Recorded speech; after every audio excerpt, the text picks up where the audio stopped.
There we go. There we go. There we go. All right, good afternoon, everybody. We'll call this, hopefully, last meeting of the Water Task Force to order, November 17th. We'll go ahead and open to public comment. Anybody wishing to speak, please come forward at this time.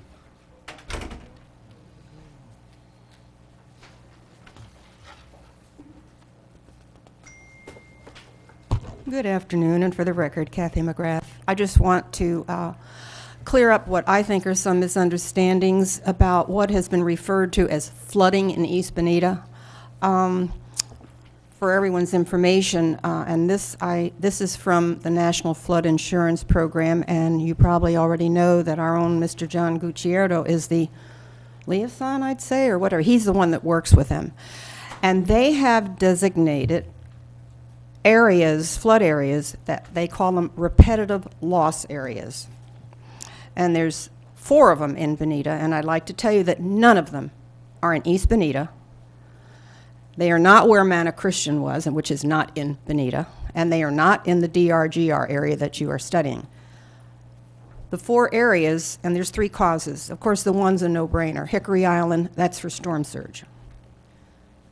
The area at Quinn Street and Bonita Beach Road that had that terrible flooding, that, of course, was sheet flow. Then you have the area in Tarpon and Imperial Shores, that's from rainfall, as is all the streets that have like state names, Carolina, Pennsylvania, Tennessee, Kentucky, that whole area, that's due to rainfall. And due to the efforts of the city to comply with fixes for these things to make sure that that flooding doesn't happen again, which they have done, the flood insurance program, now we get a discount, and believe me, mine was a big one. I live on the river. My original bill would have been $3,600. I got 25% off, $847. So the city has made an effort to take care of these. So all these scare tactics that, oh my goodness, it's going to flood out there, are not true. So please do not believe them. There are very few areas over I-7, east of I-75.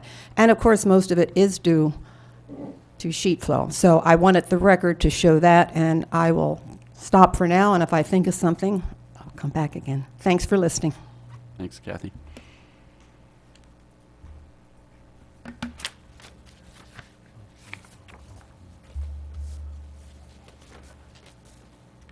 Andy Tilton for the record. A couple of quick items. One is that there's been a lot of talk about monitoring and modeling, both of which are favorite topics of mine in that I do those for a living. And the one thing I would say is that two companies, ADA as well as Intera, have done some modeling of this area that's been fairly well done, and I think the city would be well served to continue on with one or the other of those.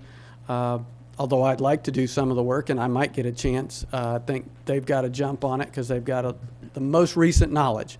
I've modeled here in this area for almost 30 years, so I do have some knowledge, but they've got the most recent knowledge in the modeling area.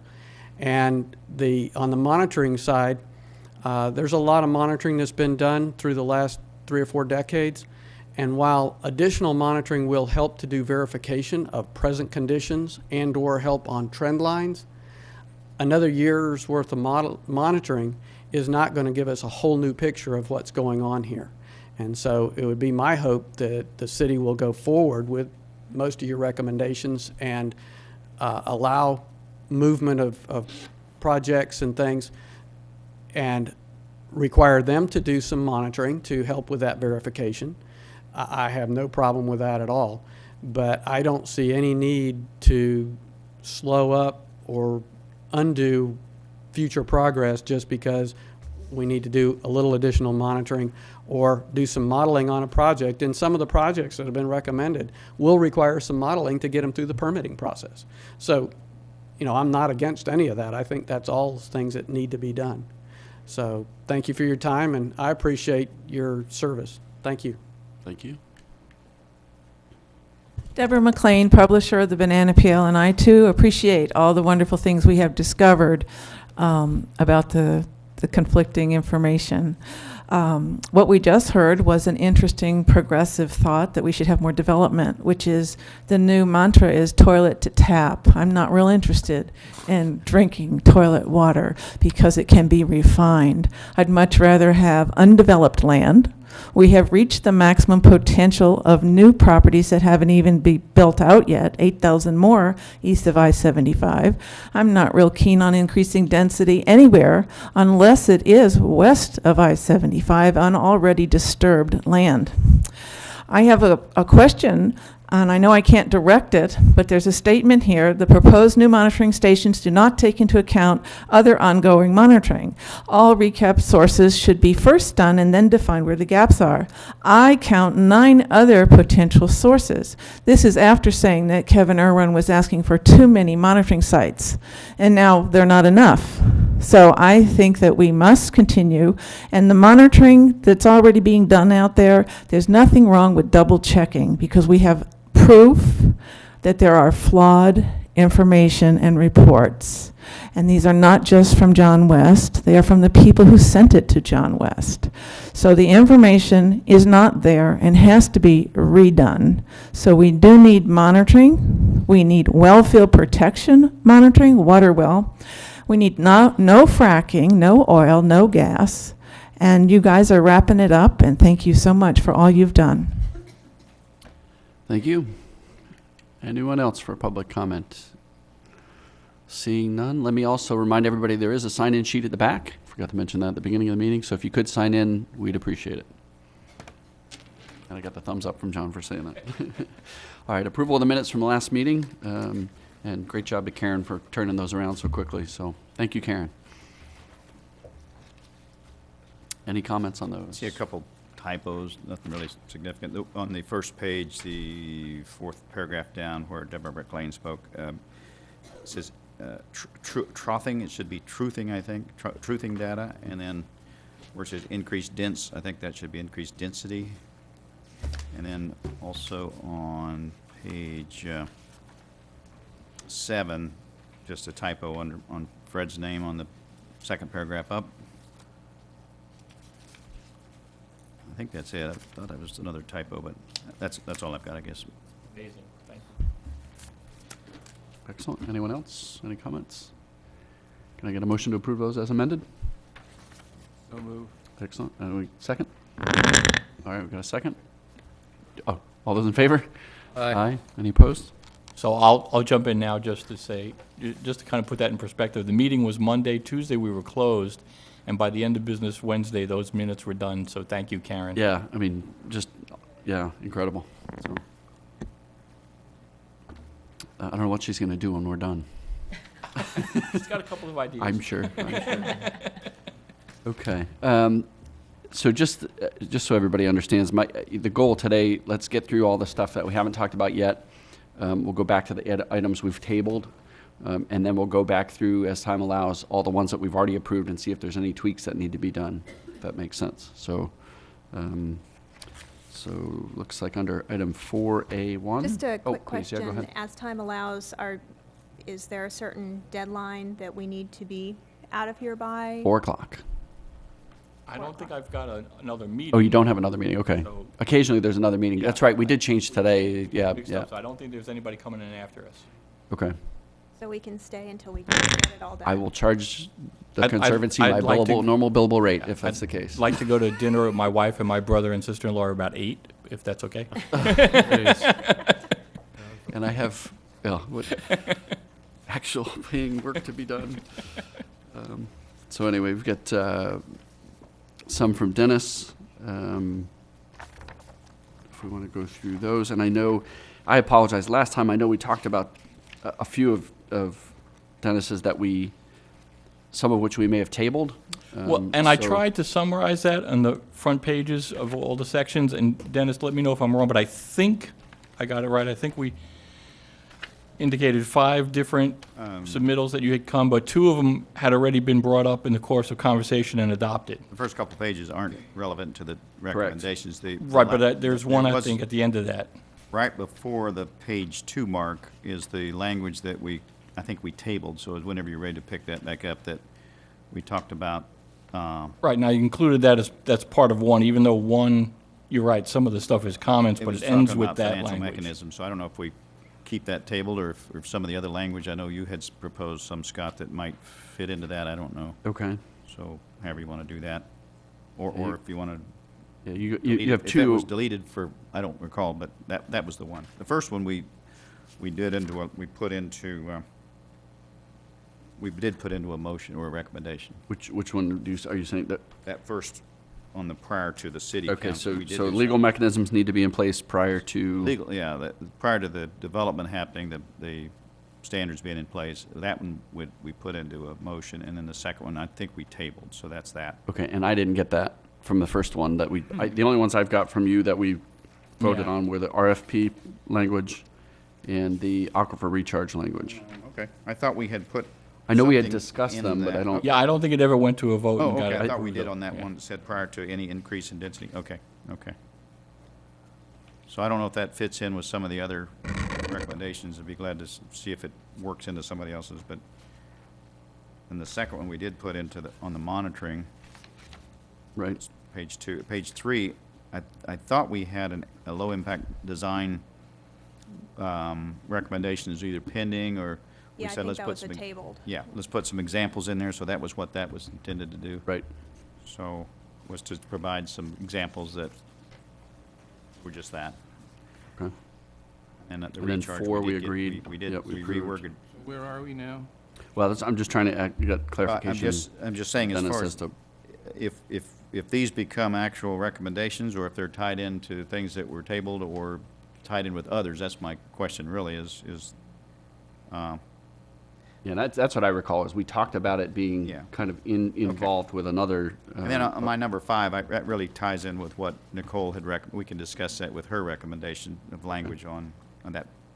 Okay, so let's Top talk about 5. the one on the October 19th at 6:18 PM, that email. Because we talked about this, I don't think we ever voted on it. Prior to the City Council of Bonita Springs approving any increases in density or intensity in the Bonita Springs DRGR area, appropriate legal mechanisms must be in place to charge additional fees and/or taxes. I thought we had voted to strike I that thought so one. too. Okay. Now that I'm reading it, I think we voted to Yeah. strike Okay, that. that So, one, okay, that was struck. Maybe I Okay. was thinking of the other one then. that thank was- you. All right. It was the other one I thought that we did do something with, the standards, no? Yes, I think we, So prior to City Council of Bonita Springs approving any increase in density or intensity in Bonita Springs DRGR, appropriate legal mechanisms must be in place to require the additional standards for water quantity, quality, and resources. And I remember talking about groundwater resources. We changed, Nicole, We you proposed some additional wordsmithed, language, yeah. right? But I don't Oh, yeah, remember. we did. It's miscellaneous number 1. Is it miscellaneous one? Yeah. That Okay. one was Perfect. transformed into that one. Yep. Beautiful. Thank you. That's those. It was just, and unfortunately, John and my numbering system were different, so he and I met and we still couldn't figure it out, so I apologize. So number 2, we've talked about. Who we talked about. Number 3 3, is we've just the one tabled. we tabled on the low-impact design standards. Yep. And then Number 4, we've approved. 4 was And done. number 5, do you want to wait and just talk 5 about will wait Nicole's? was Nicole's, yeah. Okay, great. So let's move on to Nicole's. So Nicole's first one is water quantity. Implement standards for new development within the DRGR that require post-development groundwater recharge to be equal to or more than pre-development groundwater recharge. This policy should be coordinated by city staff, targeted for completion in approximately 4 months. and I think Dennis's comment was, measurement and monitoring wasn't possible on that, but I think what this policy was getting to is the presumptive criteria. And if use that presumptive approach that's inherent in the stormwater system design, you'll be able to get those calculations.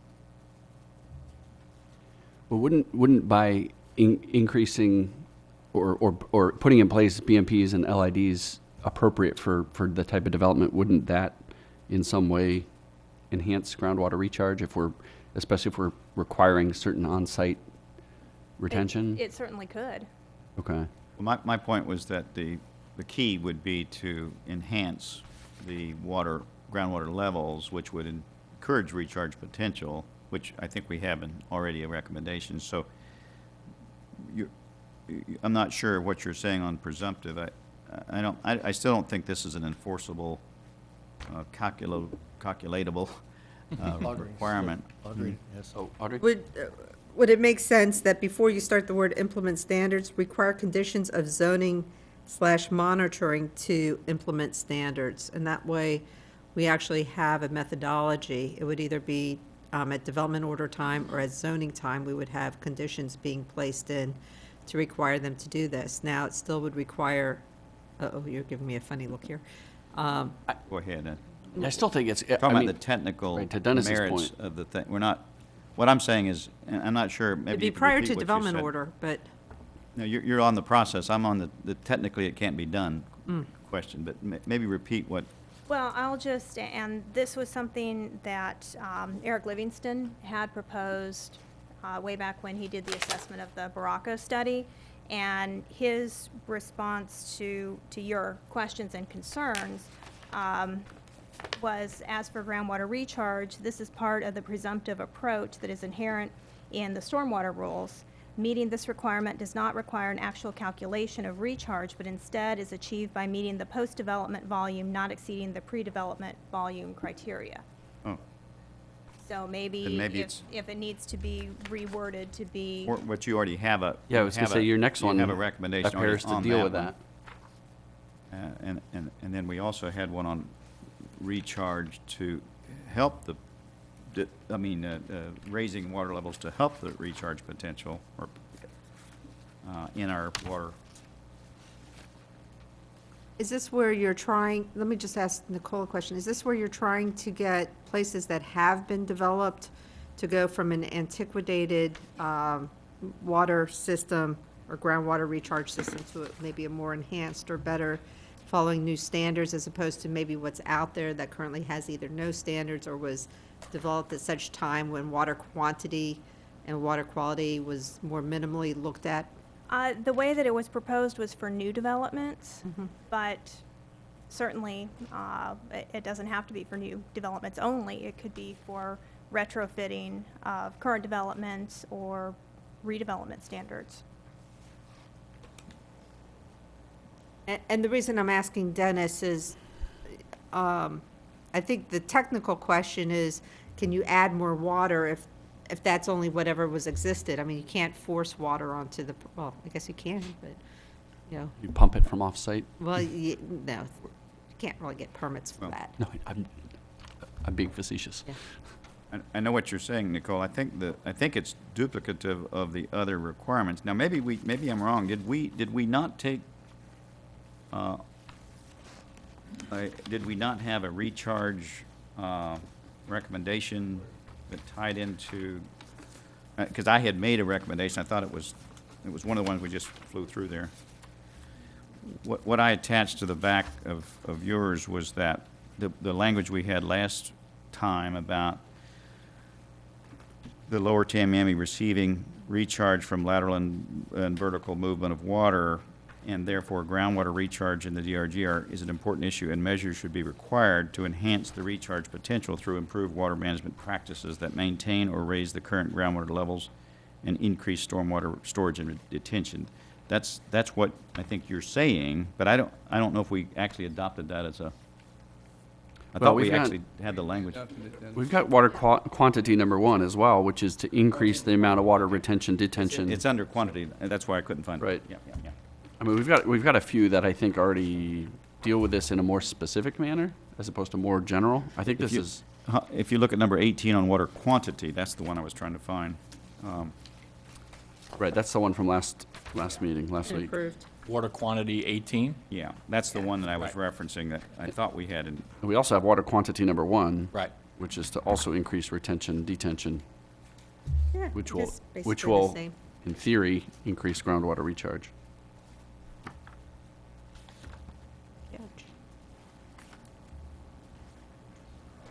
Also, one thing, Dennis, I think when we're talking about water quantity, we ought to be using not the word enhance, but the word increase, shouldn't we? Because enhance really does not talk, talking about groundwater, or are you talking about we're talking about quantity, not quality, so enhance is kind of increase would be a better word for that than enhance. 'Cause enhance implies change in the Well, I don't know water. if that's in there. Let's see, where Oh. was, It implies changing the water to cleaner water or something, but increase would just mean more. well, I don't think we used enhance. That might have been. Yeah, you just Oh, said oh, it a second required ago. to enhance the potential Right. through I think improved. I think that makes sense. That Increase maintain- potential, I would say. Yeah, made yeah, more that's sense. what enhance the potential that raised the groundwater levels to raise, yeah, Should be increase the potential. could be increased potential, I guess. Yeah, enhance really talking about quality, not quantity. Nicole, does that not cover, Yeah, I mean, I guess if this says raise the current groundwater levels, maintain or raise the current groundwater levels, that would get to the pre versus post. But the pre versus post development standards, I mean, I think that's, Standards is the key word. yeah, I think that's an important concept that I'm not sure you really get with all of the language in number 18. So would there be a problem with having some sort of additional policy recommendation that would then be tied to new standards for new development? would that be your number 3 or 4, though? But how about water quantity number 1 that's already I approved? mean, well, but I've got it marked as your, is that your second and third? Does that not do what you just Well, said? this, on number post? 3 is for discharge rates. Yeah, Number 2 is for groundwater recharge. Isn't it already on the books that you can't send more water off your property? I thought that 2 and 3 were already covered. Well, 2 isn't about sending more water off your property. It's trying to make sure that your property doesn't decrease the water table and overly drain. Well, number 2 deals with stormwater peak discharge rates, Right, which would be, which again, I think goes back to water quantity number 1, but let's focus on Okay, I your guess first. I'm looking at the one that I have number 2 on top is implement standards for new development within the DRGR that require post-development groundwater recharge to be equal to or more than pre-development groundwater recharge. All right, that's the first one I'm looking at. yeah, my numbers are that's the one. different. That's the one we're looking at now. That's You one say we you've did, got right? 2? yeah. I guess, oh, this is on Dennis's response. Sorry, I was looking Okay. at his response That's the number 1 pages. we're looking at. Yep. But, yeah, it was just page number 2 of whatever that was sent out, yeah. Stay with the current numbering. Pick your own. I mean, I tend to think this is already dealt with in a more specific manner than this is more aspirational in general.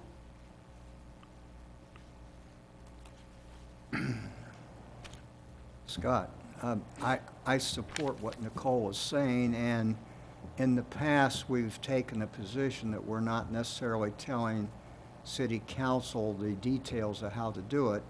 We could maybe reword what Nicole said to say that the city must immediately, through use of good consultants like Eric Livingston, determine a way to come up with an enforceable way to do what Nicole has proposed. But that is an important point. But how can you measure it if it's not a measurable? That's for the experts, and none of us are experts to figure out.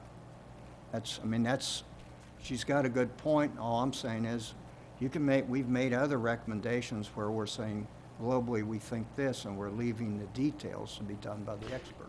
Yeah, I guess, Fred, my concern is that if we've already dealt with it more specifically, to add a more general and more aspirational goal, without defining how you're measuring this and all that, I think it's difficult.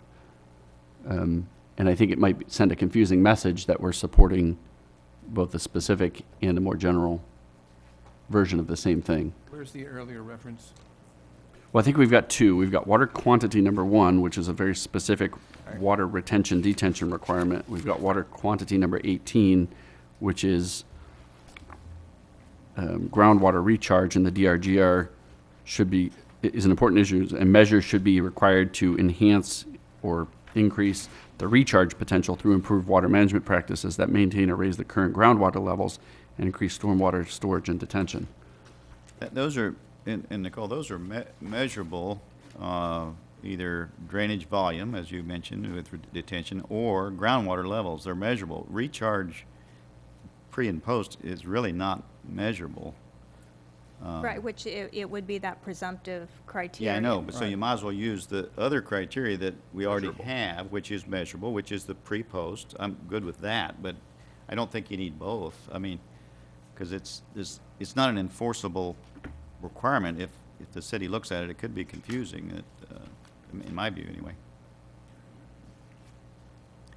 Let me make another point.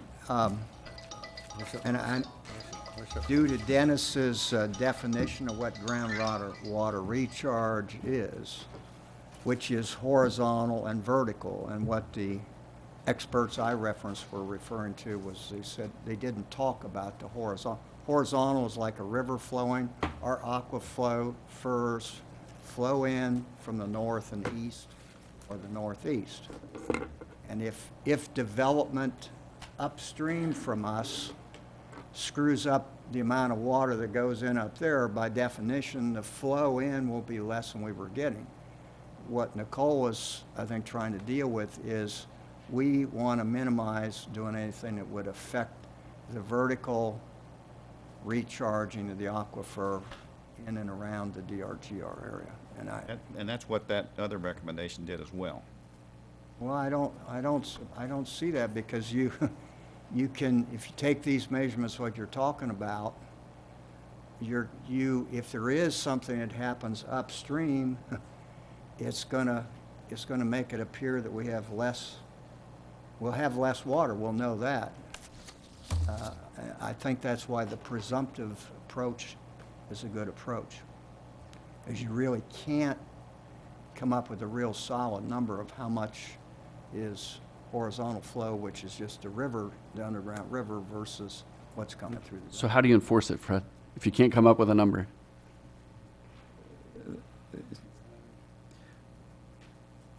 I'm sure, well, I would like to think that somebody like Eric Livingston could give us help on that, but if he... But Eric, he's not an expert on recharge. He's an expert on surface water and water quality, and, this is a hydrogeological question that I think we're really saying the same thing on this presumptive requirement of increasing the volume of stored water that creates this potential for increased recharge.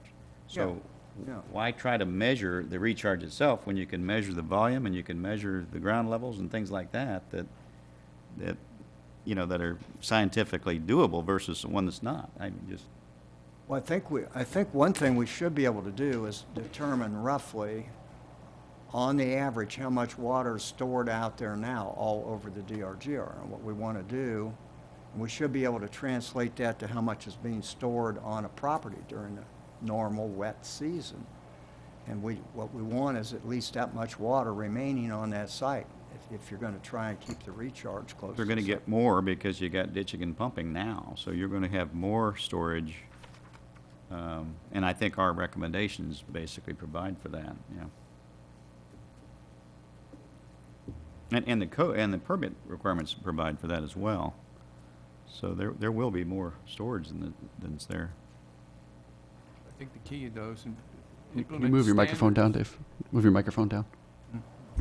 I think the key thing is standards. We keep skirting around that. I think that's one of the key drivers here. Implement a standard for. The other paragraph doesn't talk about standards. Well, it uses the word measures. I mean, we can. I agree. I think developing the standards does seem more like a type of policy step. But in looking, I think that Eric is agreeing that if, and I've lost track of pages, it's number 4 that Dennis numbered, that says implement standards for new development within the DRGR that require post-development stormwater volume discharge from the site to not exceed pre-development stormwater volume. Eric is saying that that's really going to be the best way to measure that. So I think based on Eric's response to Dennis's questions, I think that if we could vote to approve that language, that would take care of this idea of the post-development groundwater recharge levels, And that- according and to what Eric has said. And that one is your third one? Yeah, third one. With that your, correct? with your changes, yeah. And I think that's my point, is I'm more comfortable with that because that's a little bit easier to measure than you can't measure, I don't think anybody could, groundwater, the amount of groundwater recharge taking place at any particular property. So is your suggestion we strike number one and kind of implement the Go to number Yes. 3. standards? Yes, based on Okay. Eric's response. Okay, so, So And we're then looking are- at Nicole's number 3. hang on. Yeah, and then I had provided some Okay, couple so comments there. let's deal with number one first. Are we striking number one? Everybody okay striking number one? Comfortable with that. Okay. Okay, yes, okay. So now, do you want to talk about number 3 and then come back to number 2? Sure. Okay, perfect. So Nicole's number 3 is implement, and I apologize, this was your 4th recommendation, but we approved your first one last time, which is why we're going numbers 1, 2, and 3, which might be your numbers Yeah. 2, 3, and 4. Just to confuse you, and if you're one of the 91 people watching on TV, I'm sorry. Implement standards for new development within the DRGR that require post-development stormwater volume discharged from a site to not exceed pre-development stormwater volume. And then with Dennis's suggestion, it was measurement and monitoring is not possible. No, Oh, sorry. wrong one. Oh, my apology. He was adding language for a 25-year, 3-day design storm event. These standards should also be in compliance with the current South Florida Water Management District regulations. And I think that is a very objective standard that's easy to be measured and could be determined on a site-by-site. Well, yeah, but I don't think we need Dennis's additional language. I mean, any standard that the city has to be at least as tough as the water management district, and the city can do more. So I want to make sure that what the city is allowed in order to implement standards, even if it's more restrictive than the stringent. water management district, don't want to be boxed in to only be Well- compliant with district standards. I hear you. Would you be comfortable if we said for at least the 25-year, 3-day design storm, these standards should be no less stringent than the current South Florida Water Management standards? I don't think we need to say anything about the standards and how stringent they are in conjunction with the water management district. I don't think that's necessary. Okay. If I may add, I agree with Nicole because of the fact that some types of development are going to be more than the 25-year flood event. Sometimes it depends on what the development is. Right, Hospitals and none a are great going to be less than example. that, so Correct. that's fine. I'm okay with that. Question, Fred? and I don't know the answer, I'm hoping that Nicole does, since she's brought, is a 25-year storm a storm that is basically over 3 days, or isn't most of that water falling all in a much shorter period of time?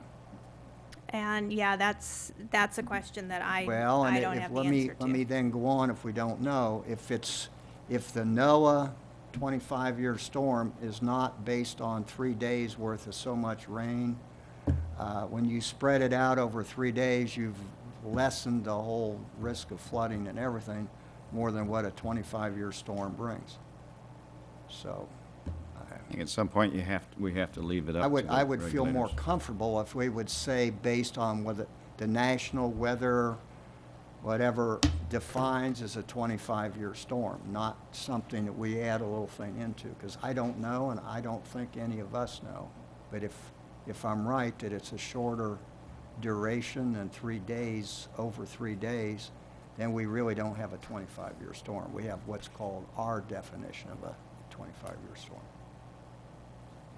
That's a good point, I think. We need to adopt a known definition, some kind of known definition. All we have to do is say 25-year storm as defined by. As defined by, yeah. NOAA. Well, I'm a little, Since these are going to have to be proofed and run through technical consultants, maybe just stay with Nicole's original language and move on. I think so too.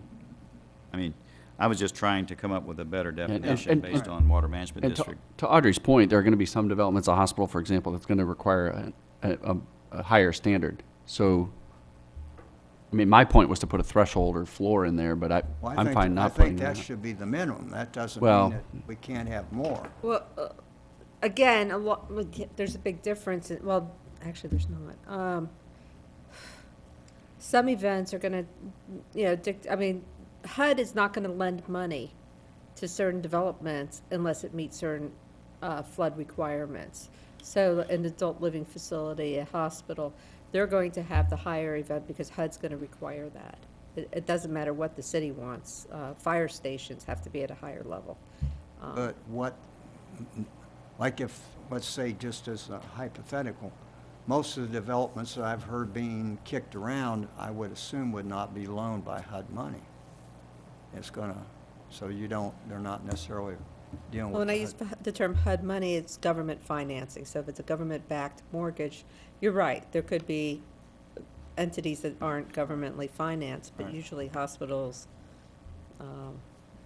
tend to be. Fire stations. Yeah, they tend to Yeah. use government monies. But I don't No see anything mortgage. wrong with leaving Nicole's definition of 25-year. No, that wasn't Nicole's. Mine. Yeah, I would that just say, was- The go with minimum. Nicole's language, because this is gonna be flushed out with the technical experts before Well, yeah, this but if you really put goes anywhere. in 25, over 3 days, That's the definition for the water management district to define how they calculate the storage for a 25-year, it's a 25-year, 3-day storm. So we can invent another criteria, but I don't think we really have the expertise to do it here. okay. Well, then it's not a 25-year storm, that's all. Well, but there is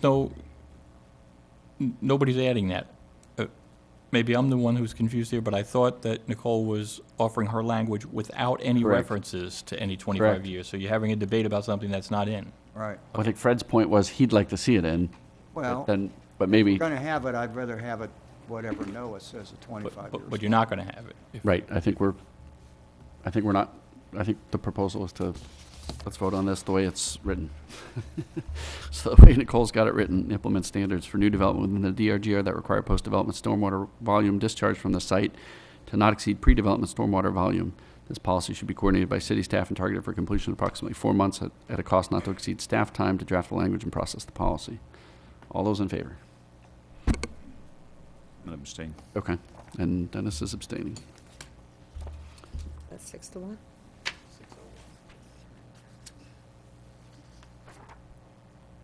And now back to 2. And back to 2. Implement standards for new development within the DRGR that require post-development stormwater peak discharge rates to not exceed pre-development peak discharge rates. And I think this would get towards the storm event definitions more than the previous. But, Um, but there's already a requirement that we're increasing the amount of retention, on-site retention, by at least 10% over the current 1.5 inches. So are you suggesting, No, that one is a different, this is more about the discharge itself, not the storage, so. And Well, if you you're want to talking put about it in there, it's peak rate. it's duplicative of the water management requirements that are already in Right. place. But, if you think it needs to be in the cities, have at it. I mean, but it's already in the stormwater management regs by the district, so.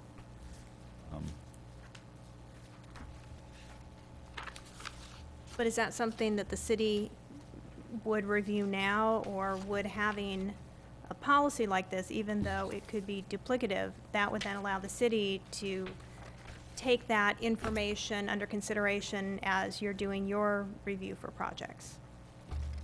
is that a question for Audrey? Me? Yeah, I think that was a question for you. Either. Or John? Actually, we probably need Stuart here. I'll throw an engineer in here. John?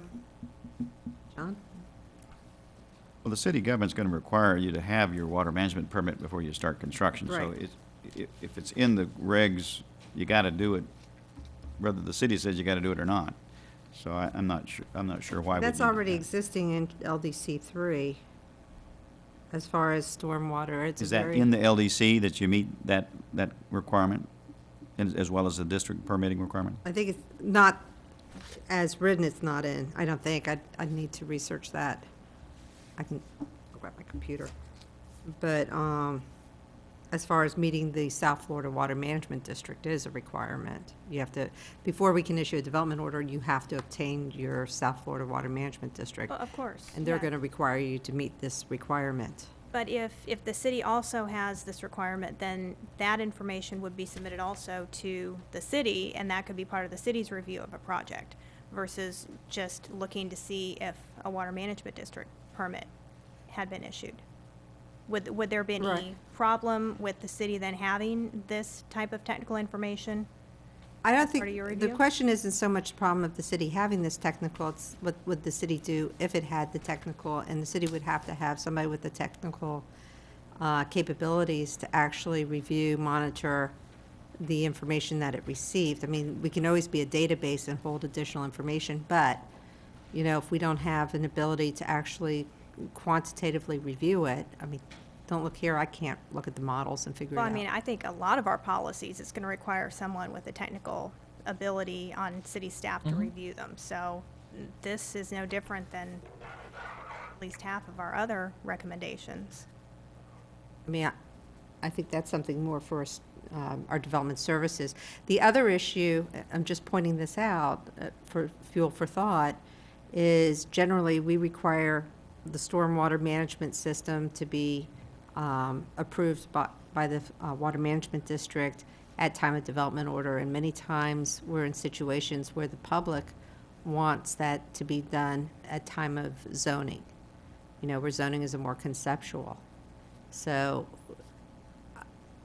I am concerned if there was something where it was jumping ahead of the time, requiring people to expend a great amount of funds, and then it not being, approved. Nothing says that here. I understand what you're saying. I also have seen many cases that are contrary to that. So where other governments have gotten into trouble for that issue. So, I mean, I can research to see what we have, but I think Fred? that if you revise this, and maybe that's exactly the way it's written, but to where it's clear that this is for anything that's in the DRGR, with that being a major concern of a number of people, that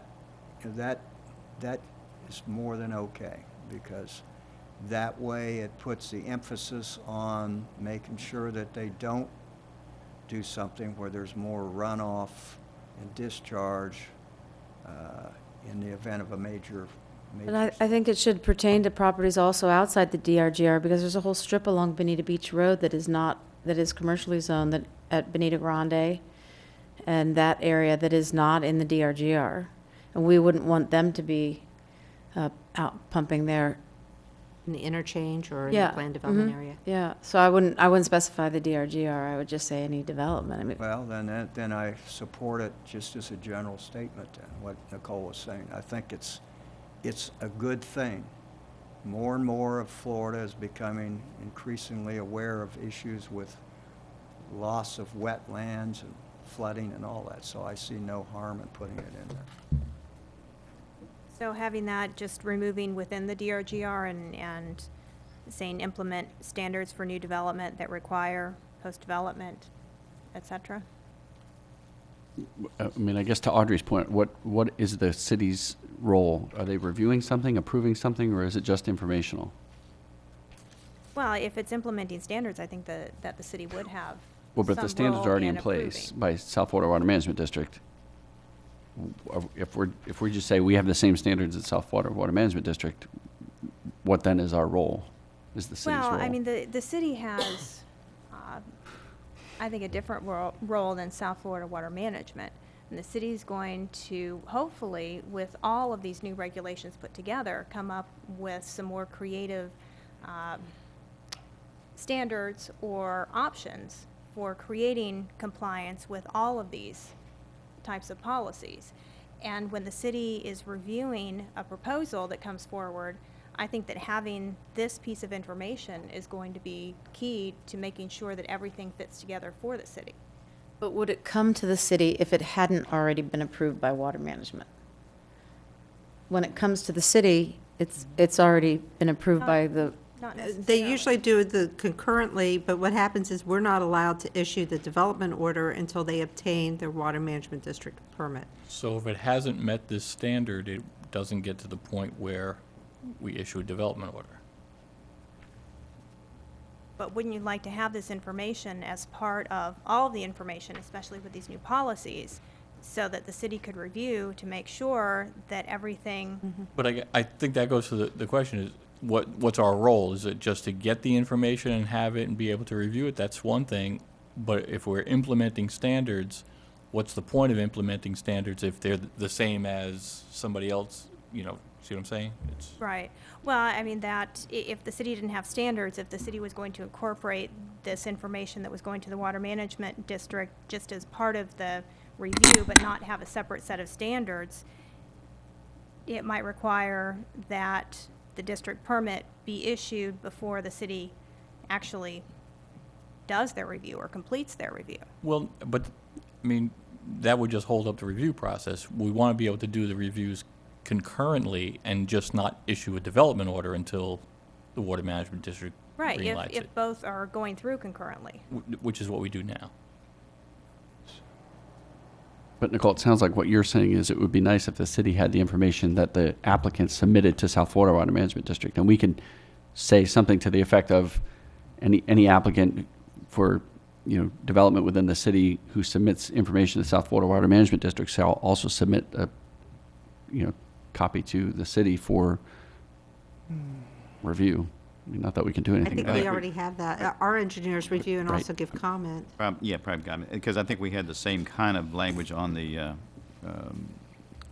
compensating flood calculation, but if you get it anyway, you know, we may not need to say that they've got to submit it if you get it anyway, so, but,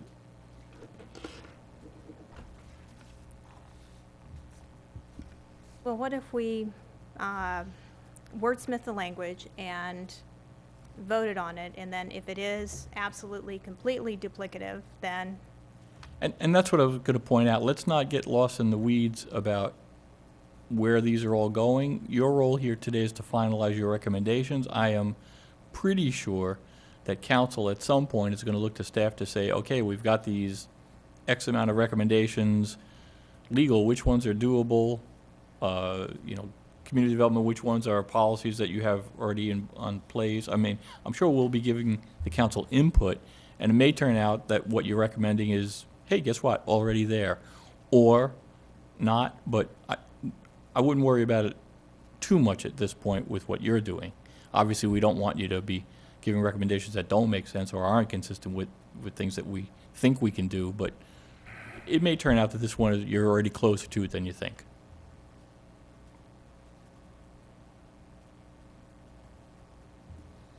so what if we said, implement a requirement for new development within the DRGR that requires post-development stormwater peak discharge rates to not exceed pre-development peak discharge rates as submitted to the South Florida Water Management District, so that the city gets a copy, they can utilize it in their review, but it isn't the city creating their own new set of standards. Perfect, but I think I heard Fred say, why limit to DRGR? Or maybe that was Oh, Tori. sorry. Tori Yeah, said, why that's limit right. to DRGR? Sorry, I meant to.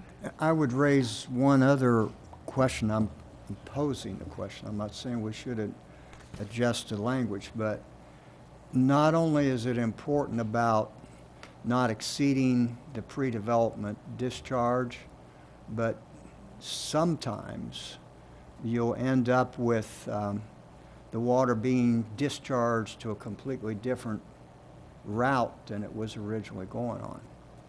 And that did happen, I think, to the far east on Bonita Beach Road. The general flow used to be more to the south, and the people down in Collier didn't want that water, and so it had to be kind of changed around. Are you disparaging your community? Pardon? Are you disparaging your community? No, I'm just stating something that happened. No, I mean, it would be like, we might not say, let's hypothetically, if Edison Farm was to be developed, we might say, well, you keep all that water up there. We don't want any coming down here that's not already coming down here. Well, and I think you're referring to the Marisol drainage ditch, Yeah. and the opposition wasn't that the water that was flowing through there wasn't appropriate. The issue was that the development project initially wanted to put, they called it a flowway, but it was essentially a wide crooked drainage ditch, which would overdrain. So Right. that was the issue there. So I think that's a little bit different. But yeah, I think we do want to make sure that we're not Right. tampering with the system. All right, let's stay on topic. Go ahead and read your revised language so we can vote on it. Thank you. Implement You're welcome. requirements for new development that require post-development stormwater peak discharge rates to not exceed pre-development peak discharge rates as submitted to the South Florida Water Management District. This policy should be coordinated by city staff and targeted for completion in approximately 4 months at a cost not to exceed staff time to draft the language and process the policy. All those in favor? You're abstained. I think I can say no because it's duplicative. I just, Okay, Yeah. so no? So that was a 6-1. Yep. Very good. All right. All right, 3 for me, and they're all on one page. Isn't that nice?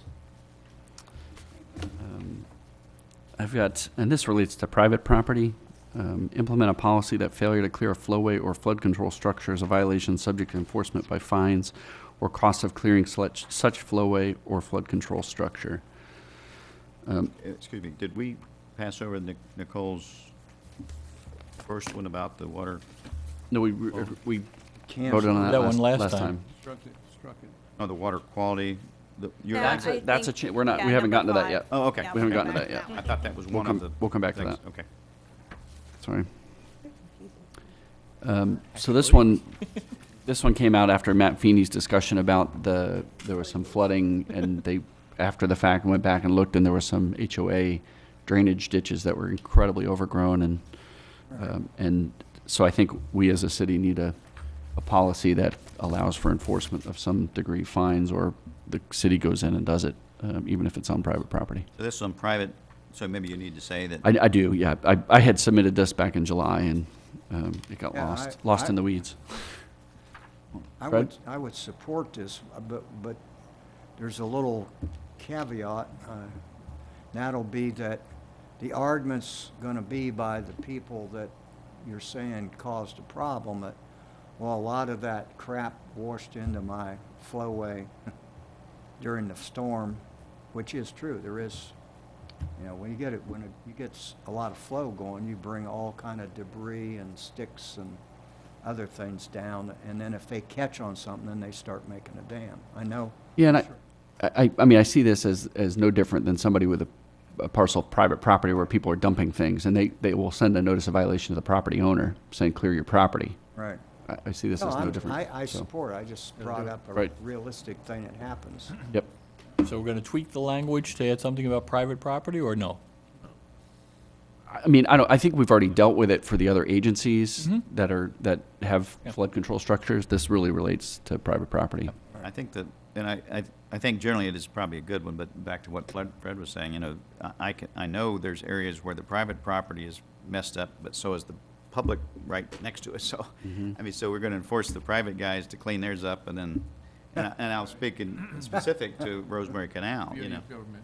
Yeah. Right. So you got to do yours, but the government doesn't have to do its part. So, Well, we're limited as a city what we can do, and we've got a policy that deals with the other agencies, saying to the extent, if we can come to an agreement with those agencies that to the extent they don't monitor and maintain it, that we can do it, and hopefully charge back.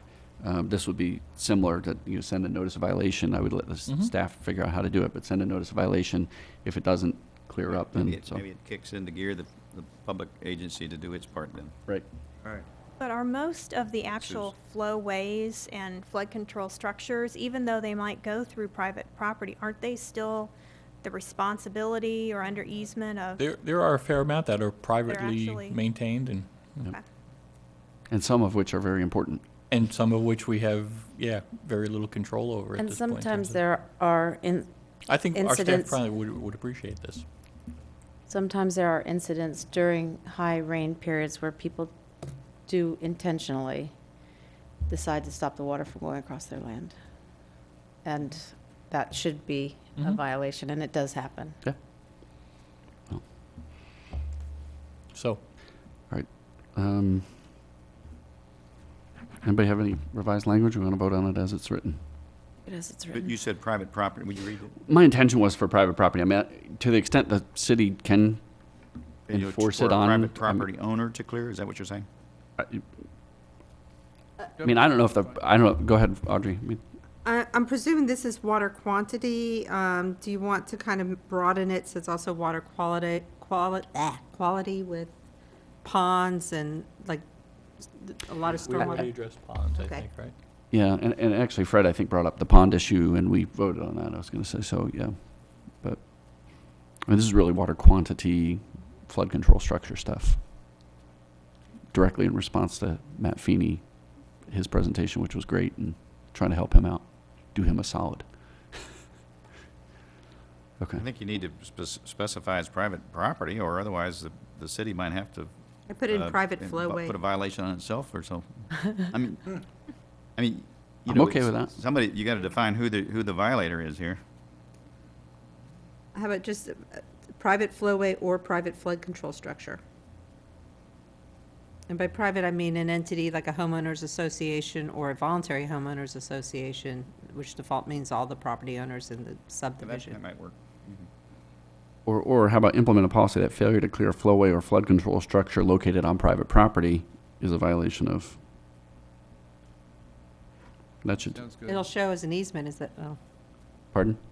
they usually show up as a conservation easement, which, Oh, they're still located on private property, subject to an easement, but it's still private property.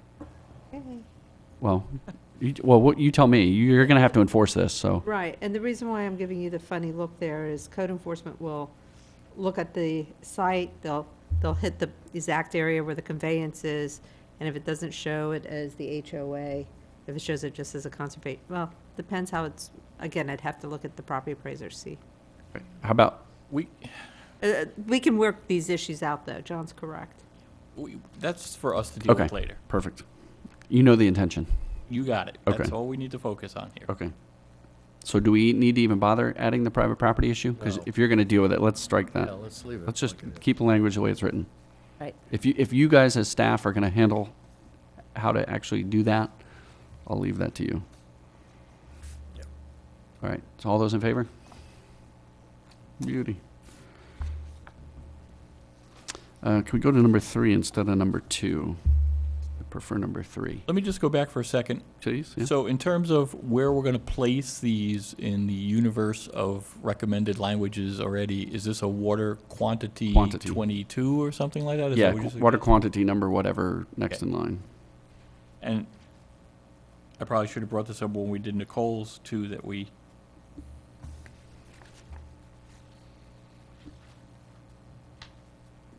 or should I just Those- place them anywhere you think? Yeah, I mean, I think those are water quantity as Yeah, well. Yeah, quantity. Okay, good. All right, so my number 3, and if we agree to 3, we can strike number 2. And that's not, I'm just saying that not as a threat. I meant for these to be one or the other, not both. So just as an FYI.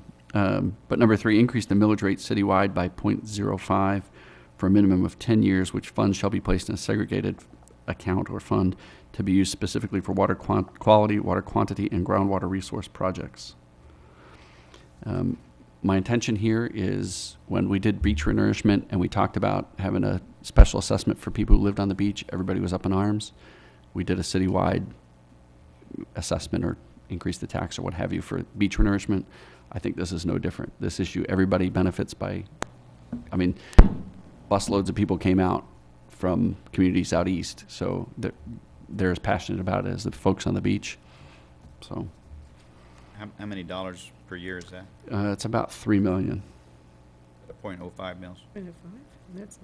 No?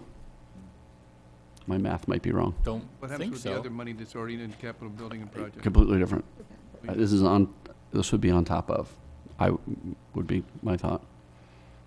I mean, my math might be wrong. Wouldn't be the first time. Audrey's giving me a funny look. If we're 10 billion, I always do it by 10 billion. Yeah, I was going off like or 8.7 We get billion. about $1 million per mill. So if this is 0.05 mils, You get $1 million per I think about $1 million mill? for $1 billion, per $1 billion of revenue or of appraised value for the city. You're giving me a funny look. Yeah, our millage rate isn't even a mill. Yeah, your millage rate's 8.6 So or, we get about 8, but that's based on about 10, all right, we get, wait, why are we listening to lawyers about math? Yeah, you no, know, that's really bad. I don't think it's that much either, at What- .05. I think it's like unless 500,000 you're is what talking I'm about- guessing. I don't What- think you're talking about .5, right? What number would you be looking to hit in terms of dollars, and then we can figure out what the millage $1 million. Okay. So, no, I didn't have a number. I picked, our millage rate in the city was like 8.5. Sorry, .8. 0.8, It's 0.85, 0.8, at yeah, 0.85. yeah. So 0.85, I was okay. going by adding another 0.5. And I did the math and I thought it was $3 million. Might be wrong. Yeah, I don't think it could be that much if our whole millage rate is 0.85 and you're talking about 0.05. We only bring in about $8 million altogether, so Okay. you're looking at, $500,000. yeah, about $500,000. Okay, so 0.1. Let's go to 0.1. $1 million. This is citywide? Citywide, So 0.1 increase. correct. So you go from 0.85 to 0.95. And I just want to point out that if doing this, council still has to make that decision every year. You cannot bind future council members. If you look at the beach renourishment, it doesn't bind them to put the money in, but once they put the money in, they can't take the money out for any other reason other than beach renourishment. Fine. I mean, the thought would be, you do this for at least 10 years. Let's get the water right for generations to come. That was my tagline. Questions? Comments? Want to vote on that one? Yep. All those in favor? I'm gonna, no. I'm gonna Just say no? Okay. We're striking number 2, right? We are now striking number 2. I'm happy to withdraw that one. I'm sorry, it's just, No, it that's just fine. kind of hits me cold, and it's something we haven't really discussed for the last 8 months, and to a degree, and just to kind of throw it out all of a sudden, it's just, Scott, on what we just passed, wouldn't you be equally happy if they would just agree to put $1 million out of the money they take in into the, No, I think we need to increase taxes and specifically have this. I mean, I think if they start taking it from some other project or some other Yeah. group, I think that's not the goal. I mean, I think the passion that the people came out at the original meeting where city council decided to create this task force is evidence enough that this is a citywide issue. So, So dedicated funding source of 1 million per year. correct. And how much would that roughly add to each taxpayers, just because I don't do math myself and I'm not even an It's attorney? going to be about $1 million for your property? Right. No. It's not very I much. think it's, if you have like a $250,000 property with the $50,000 homestead exemption, We'll do it for it's 1 mil for every 100,000 is $100. it's going to be like $30 or so. Right. Or it's going to be less than that, actually, because I think the it $10? 2020 was like 30. Don't rely on lawyers for math. We'll quantify it for you, but I'm not going to do it here. They always said it's a pizza dinner is what it roughly runs up to. Okay. Okay. All right, items that were tabled. So this is the next section of your packet. 4B. And then, yep, and then there's also one from Nicole's packet. And that deals with water quality, so we'll kind of do these in order if you're okay with that, just because that's how I have them on my sheet. 4B? Right, Um, 4B. Yep. All right, so water quantity number 4, and a lot of these I think we've already dealt with, so don't be too surprised if some of these sound familiar. With the above additional retention requirements, there should be 400 to 500 acres of additional storage in the Bonita DRGR after future development. Ensure that those areas are integrated for effectiveness for flood protection, water quality improvements, and improvement of groundwater resources. That was tabled. I would suggest we leave off the the number and just say that the areas should be integrated for effectiveness for flood. You know, there needs to be some kind of a master integration of the drainage systems and stormwater systems, regardless of acreage or which areas might develop and which areas might not. Okay. So would it be acres allocated for additional storage? No, I'm just saying really ensure that additional storage and outfalls, that sort of thing, be integrated for effectiveness for flood protection, so and so. Something that really just keeps it more of a, make sure the areas are planned together, or The integration being the emphasis? integration being the main thing. But you're starting with ensure, though, deleting the stuff in front of that. Ensure Yeah, that ensure that Any the additional areas of additional storage? additional storage and Or okay. flowways, you know, that sort of thing. Pretty much what Nicole had on the vision, but So your language would be ensure that any additional storage, any additional areas of storage, how about that? storage and Um, flowways and Storage. treatment, you know, be integrated.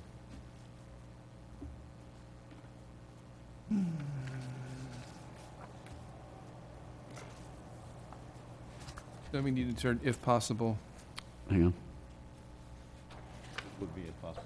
about the integration and all that. Oh, it's possible. Basically, I was saying part of it, the overall city's master stormwater plan. So, I mean, I think you would.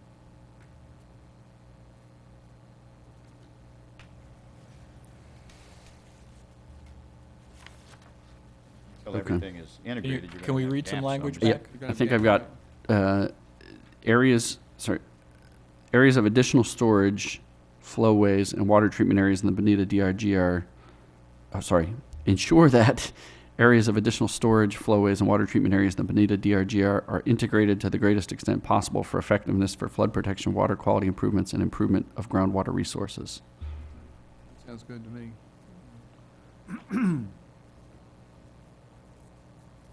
So this is the holistic approach of, I Don't just- may need, because it's Yeah. Tori's language, but I need probably somebody to write it down, and I don't make a good. why do you say it's Tory's language? Yeah, I don't know where you got. Tori Yeah, said this because is it's not Tori's worded language. well, Yeah. so I don't think No, it's no, Tori's no, language. In her third sentence, We're dealing with the language up at the top, right? Yep. right? So we're starting with ensure that, and it's ensure that Areas of additional storage, flowways, and water treatment areas in the Bonita DRGR are integrated to the greatest extent possible for effectiveness for flood protection, water quality improvements, and improvement of groundwater resources.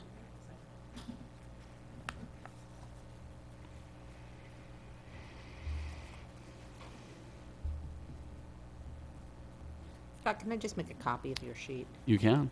Do you want to just wait until we're all done, or? Sure. Because I'm sure there'll be more. I've got ensure that areas of additional storage and flowways in the Bonita Springs DRGR area are integrated for effectiveness for protection, for flood protection, water quality improvements, and improvement of And- groundwater resources. Not quite. No, okay. It's okay. All right, I'll read it one more time, and then we'll vote on it, and then Sorry. I'll give it to you guys later. Still have to I do the would like- last, To get it now? Pardon?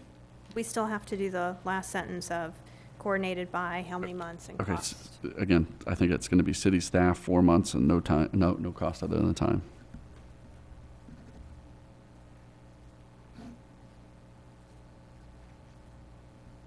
Well, Actually, no, it's ongoing. That's not, Ongoing, yeah, yeah. so, sorry, so there's no, should be coordinated by city staff and shall be ongoing. Okay. Cost of the- Okay. Ensure that areas of additional storage, flowways, and water treatment areas in the Bonita DRGR are Hold on. Scott, I apologize, but if we're trying to get this down today so Yep. that I can finalize this, you gotta bear with me. You can't read it that fast. I'll give it to you, Well, oh, okay. unless you want me to read it to you. Do No, that's okay. Go ahead. you want me to read it? If you guys are okay with voting on it, go ahead, and then I'll just assume I'm gonna get it from you. Okay. Have I let you down? No? why don't you read it in its entirety one more time, and then. Okay, I'll read it in its entirety. Slowly. Record, at least Slowly. it's on the video. Okay. Ensure that areas of additional storage, flowways, and water treatment areas in the Bonita DRGR are integrated to the greatest extent possible for effectiveness for flood protection, water quality improvements, and improvement of groundwater resources. This policy effort should be coordinated by city staff and is ongoing.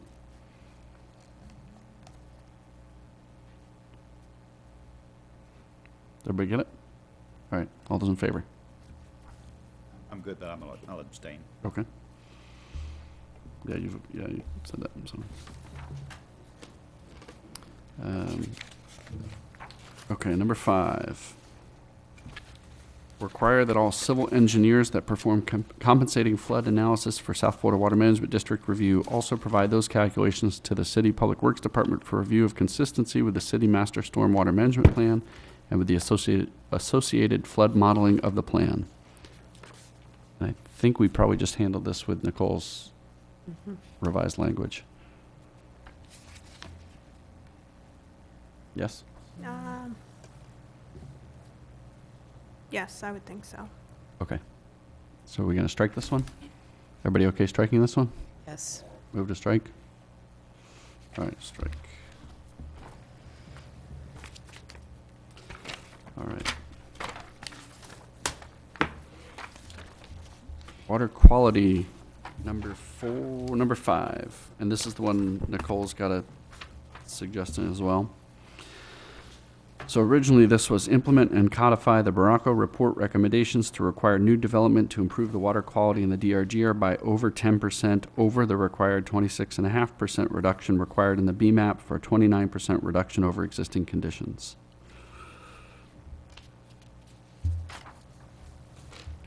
And I think we've already, Nicole, did you look at my language there that well, either the markup or the other language I'd submitted maybe about the same time, which I think it actually is maybe even more stringent than yours, but I wasn't real clear what your intent was there.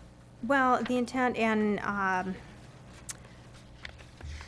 you had recommended striking pre-development and putting in existing conditions, and the reason why I chose pre-development is that's the lingo that's used by the regulatory agency, so I think pre-development is consistent with what they're going to be So looking pre-development would be, well, it would be existing conditions, and really, I mean, it wouldn't be pre-development meaning 1953. Correct. Redevelopment, okay. Correct.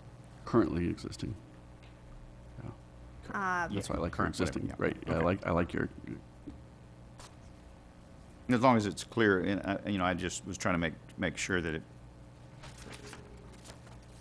that existing conditions is also used a lot, so that's fine. Yeah, And and I think pre-development kind of gets to what the agencies are going to be looking at. You can maybe put in parentheses, existing conditions. Good. That'd be fine. That'd be good. And as far as the, I had suggested just keeping it to the 26.5% because that's something that legally the city could ask for and tie it to the TMDL. I'm not opposed to requiring 10% more if we feel that legally that requirement would stand. But I'm not comfortable with allowing this to be kind of a sliding scale based on the BMAP changes. I think if there's a change in the BMAP, then the city can come back and decide if they want to revisit it. I guess that's true. That's true. I was just thinking that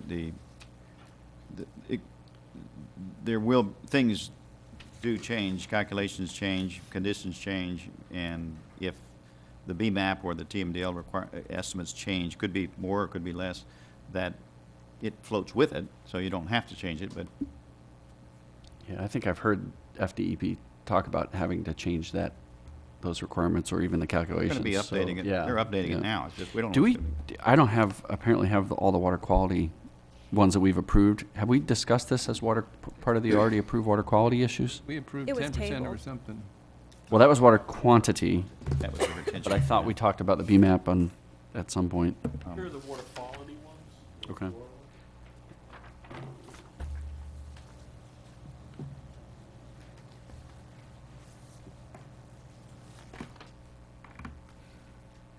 Some of the packets went out without the water quality ones, I don't know.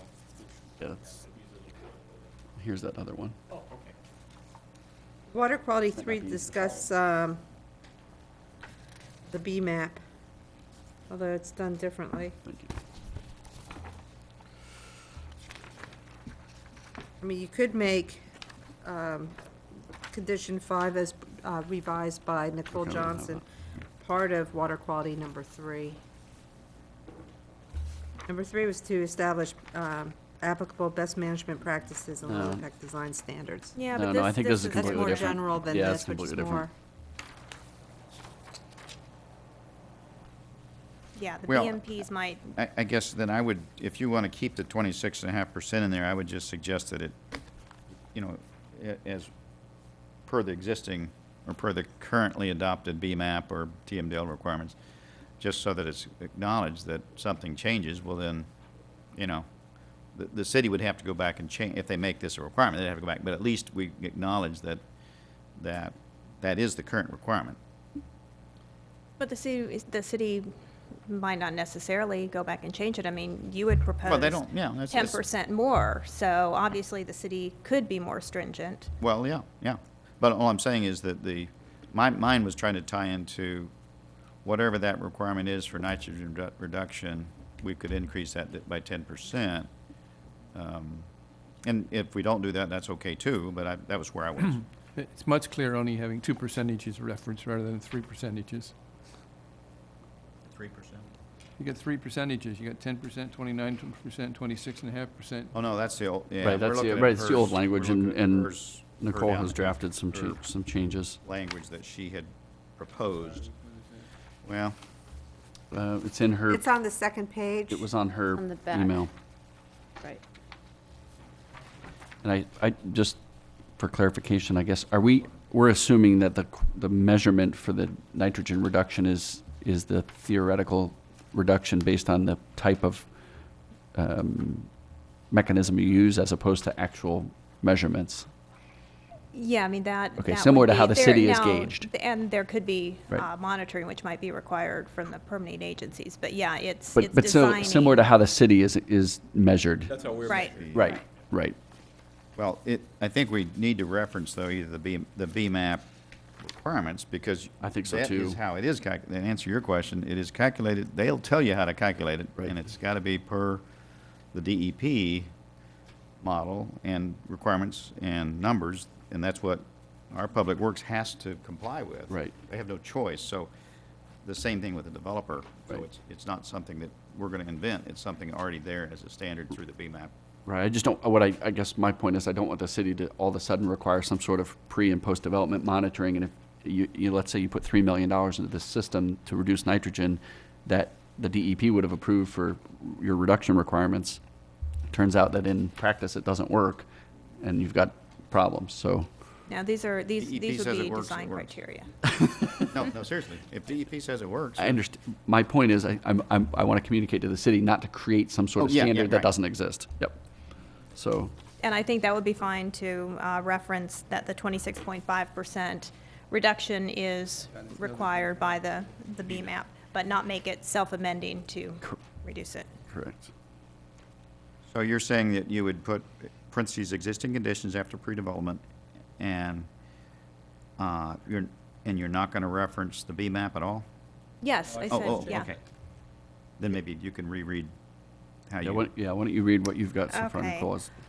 Implement and codify language in the LDC that requires new development in the DRGR to demonstrate that post-development stormwater average annual pollutant load for total nitrogen is at least 26.5% less than pre-development, parentheses, existing conditions, TN loading. Let's see, as required by, we want to say it, the, As currently required in the B map? yeah.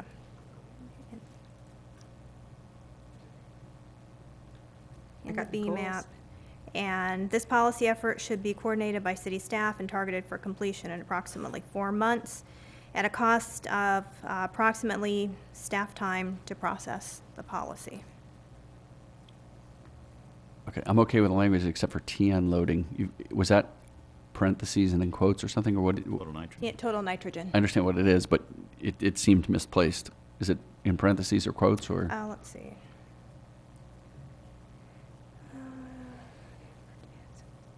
Or 4T unloading, maybe. Yeah, I mean, I guess you don't have to have that at the end, just as long as it's understood Okay, that it's yeah. pre versus post I total mean, or we could nitrogen. just spell out total nitrogen is at least 26.5% as Yeah. opposed to just putting TN, so.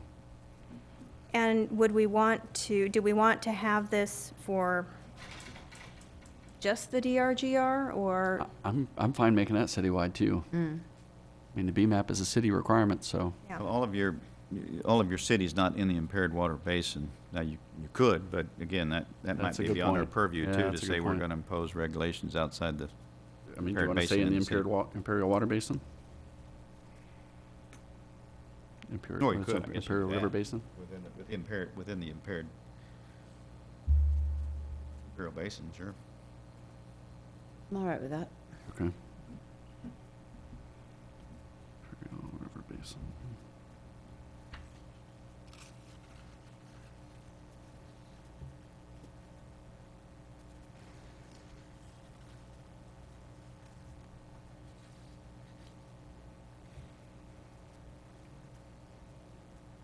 Got that, Nicole? And, Nicole, would you tie it to WeBids? Just to,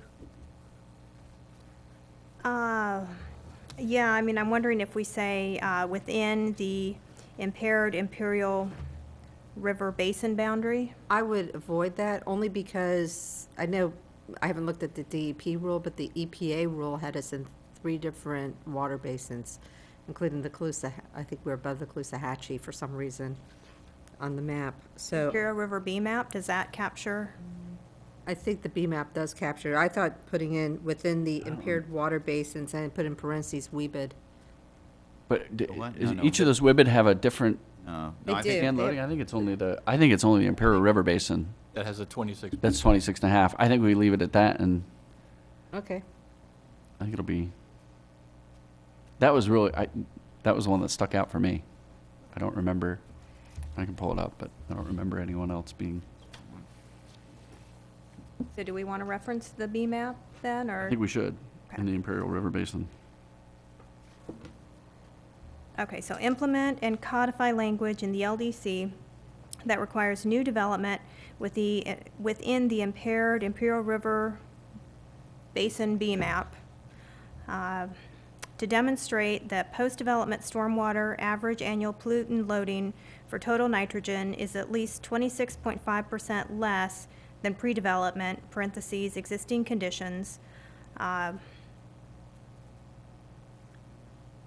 as required by the BMAP Or as as referenced in the BMAP. as referenced in, well, but as referenced in the BMAP, we want as referenced in the BMAP today versus having something that would be self-amending in the future. So maybe As referenced in of- the current BMAP requirements. How's that? But then that would change because 3 years from now, the current BMAP requirements Okay, sorry. could be something different. So just put the As of the date BMAP, effective as of today. Yeah, as Still, of, I As still don't currently understand why, required in the if BMAP. it was different, why this wouldn't change with it. I mean, and maybe we've already gone through that, but, I mean, if the BMAP changes, you're saying this would not change? if the BMAP changes, then the city could come back and revisit whether they wanted to decrease that 26.5% to something less or retain that. Okay. But that would need to be something that the city would actively go back and revisit. So if it's referencing the current BMAP and that changes, then that would almost be a self-amending of it needs to be We at don't the want lower it to be standard. self-amending, right.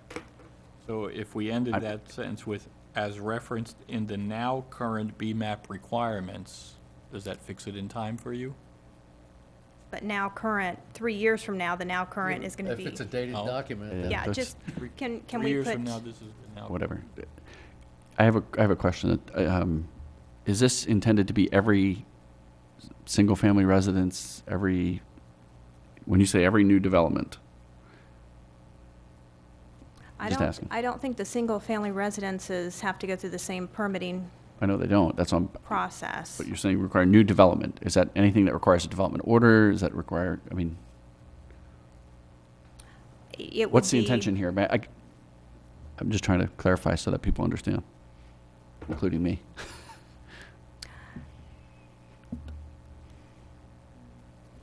I mean, at one point, we had any new developments Yeah. of 10 I units was- or I was more. just- Yeah, I was just working off of the initial language, Wouldn't it be anything which, that requires a development order? Well, I'm asking, that's what I'm asking. With I thought single- we had best management practices in our comprehensive plan that did apply to single-family residences. You could, well, that's different. GR. But that's, BMPs and LIDs are different. I mean, I think you can have a best management practice for a single-family home, that makes sense. But to have a single-family home, have to somehow hire an engineer to, Have their own Yeah, right. footprint, carbon footprint, or Probably the Nitrogen. development order, if you tie it into the LDC or the development order, that's probably the best way to do it. I would think so too, I'm just asking. And then So- Nicole, on your issue, that the BMAP, the current one is it's December 12, 2012. So if you want to reference the December 2012 one, you could do that. yeah, yeah, I think having that date.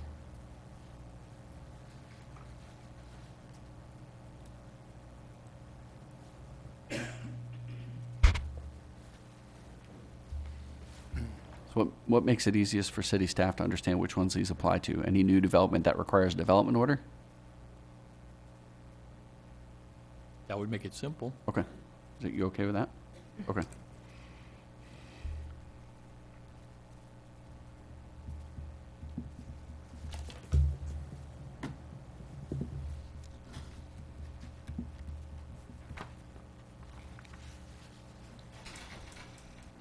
Who wants to read that one? Want me to give it a shot? Sure. Please. Okay. So we've got implement and codify language in the land development code that requires new developments that require a development order in the impaired Imperial River Basin BMAP to demonstrate that post-development stormwater average annual pollutant loading for TN is at least 26.5% less than pre-development, parentheses, existing conditions, close parentheses, as referenced in the 12-12-12 BMAP requirements. So it fixes it in time and space. And then this policy effort should be coordinated by city staff, targeted for completion in approximately 4 months at a cost of approximately staff time to process the policy. And I think we're going to spell out TN to total nitrogen, but other than that, Gotcha, I'm okay. perfect. All those in favor of that one? Abstain. Okay. Water Okay. quantity number 5, so yes.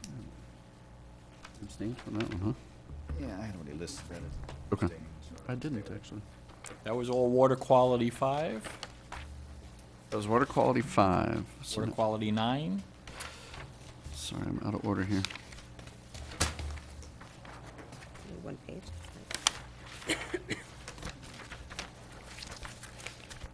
It's all I familiar. think that's duplicative. All right, where did I put which? This is number 9, water quality. right? Yeah, I don't have that in my packet. Looks vaguely So familiar. this is pretty much what we just, Yeah, I mean, it could argue that's What's that? duplicate of what we Right. just did. I think this is pretty much what we just covered. This was, I yeah, the agree. one you just handed out. Oh, okay. Abstain. Water quality 9 was augmenting the current That one. development standards to provide for higher criteria for new development relative to reduction of TN levels. So basically, it sounds like we already got that one. Yeah. We did. Yeah. Beautiful. I don't have any of those. That was not in my packet, so 4B. I'm sorry. It's under 4B. Yeah, it should have all been part of 4B, Right, my 4B ends. ends with what? Oh, well. I can give you more. Does everybody have the rest of these? I have it. Okay, I have Have them. it. I'll get you one. That's okay. You're the I chairman. can look at, we'll share. All right, so, We're gonna strike so I'm number sorry, 9. so number 4, so, number 9, we're gonna strike that one? Strike 9. Right. Right. And number 11. Thank you. Adding incentives to the current HOA educational efforts relative to pond maintenance and fertilizer use.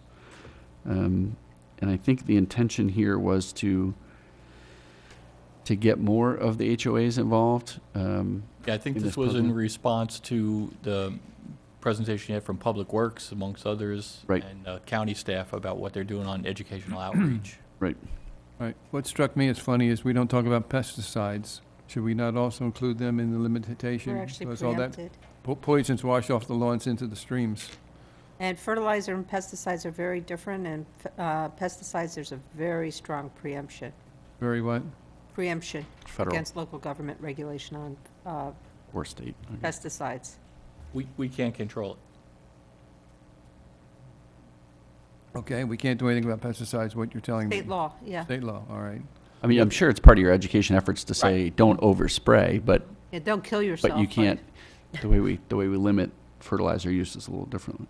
But again, this is on educational efforts. This isn't about regulation. That's correct. Yeah. This is, we think, from what I recall, the HOA efforts or the education efforts that city staff is doing is great, but it's More. voluntary. Right. Can we add some sort of, I don't think we want to penalize the HOAs that don't do it, but can we add some sort of incentive for the HOAs that do enter into the program? Or is there an incentive? Maybe they get a discount on their, who knows what? I'm just asking. Yeah, I don't know that there Okay, are any I don't know either. incentives I don't- now, but that's what you're saying we should look at. I think that's what this was, Yeah. was talking about. I had So, another thought there. I was really pleased when I saw on TV ads talking about fertilizer. I mean, I was really impressed that somebody had on the ball, had paid for time or did something to clarify the use or disuse of fertilizer. But it only occurred very early in the season. Is there any way we can modify this to encourage fertilizer be emphasized periodically through the whole season, not just once or twice at the beginning? You're talking about that Swamp Thing ad? Yeah, but I was impressed. It was a good idea, but it was one or two shots and then you never heard from it again. Hmm. So whether we could extend that, When you're talking season, you mean the rainy season, Right. as Yeah. opposed to the season when people are here? I'm thinking of the rainy season. Yeah, it's the weather, and the flyer that goes out regarding that has dates on it. It's July That was a good through, thing we should do more of. Yeah, I mean, I think money would be better spent instead of paying for TV ads, which I think is a great idea. But if we can incentivize HOAs, the people who are actually contributing to a significant amount of fertilizer use,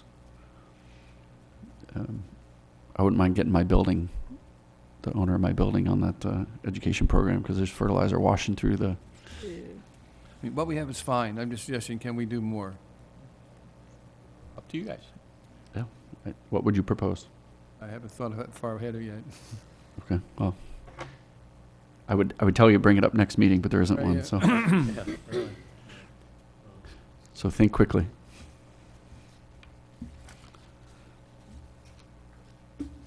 I have nothing specific right now. I was hoping someone else had a brilliant idea that would join in.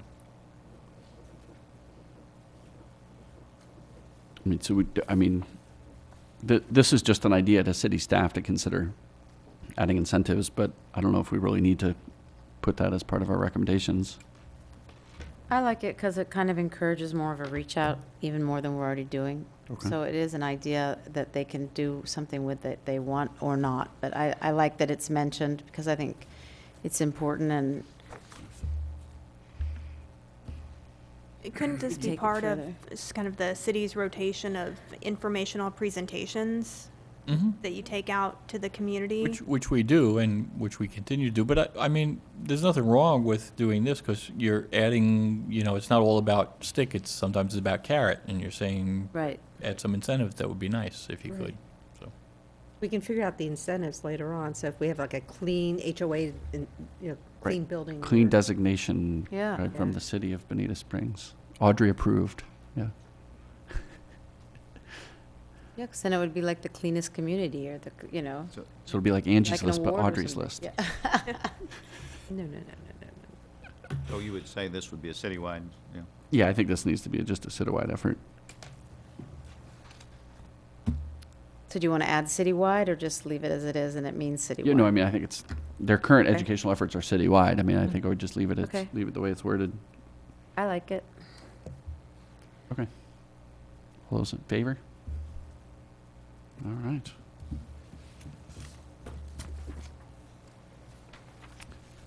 We're on drinking water too now? Drinking water number 2.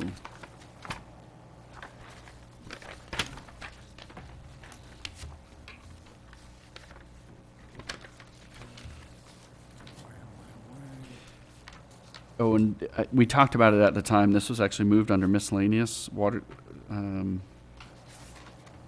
quality number 3. Yeah, I think it became Sorry, it became water quality water number quality 3. 3. Yep. Oops, quality, not quantity. That was passed. Which was adopted. Already did that one then? Yeah, water quality number 3 is establish applicable best management practices and low-impact design standards by local city ordinance. So basically, that's been adopted already. So are we okay striking this one, drinking water number 2?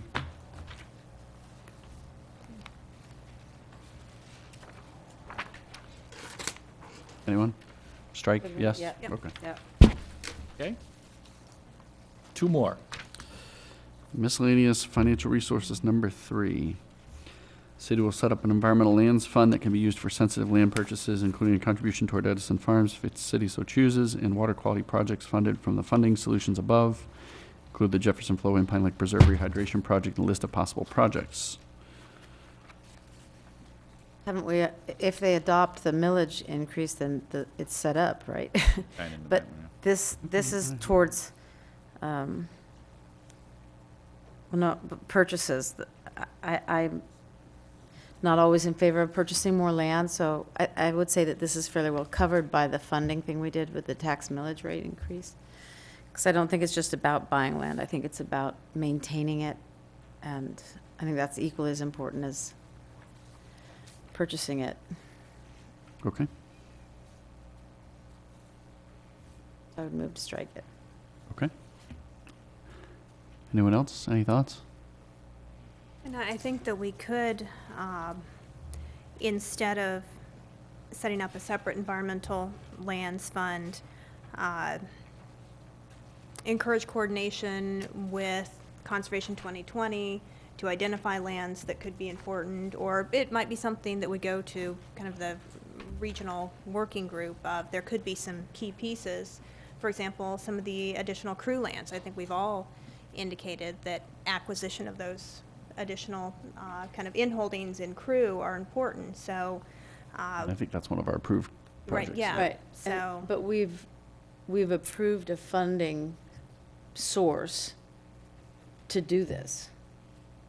So, This and other projects, right, but, yeah. so this seems duplicate to me for something that we've already even found a funding source for. And I mean, the other funding source issue doesn't restrict it to anything in particular other than just general water quality, water quantity, and Right, groundwater so if they recharge. felt So if they purchasing a felt purchase particular- or, right. right. I mean, I'd rather not limit Put them. Yeah. Okay, so we're okay striking number 3? Yes, all right. All right, and finally is water quality number 17 regarding water monitoring data. And I think we've, You have water yeah, quantity. we approved One. Dennis's, right, RFP issue language, so I don't know if we need this one. This was Fred, this was one of yours.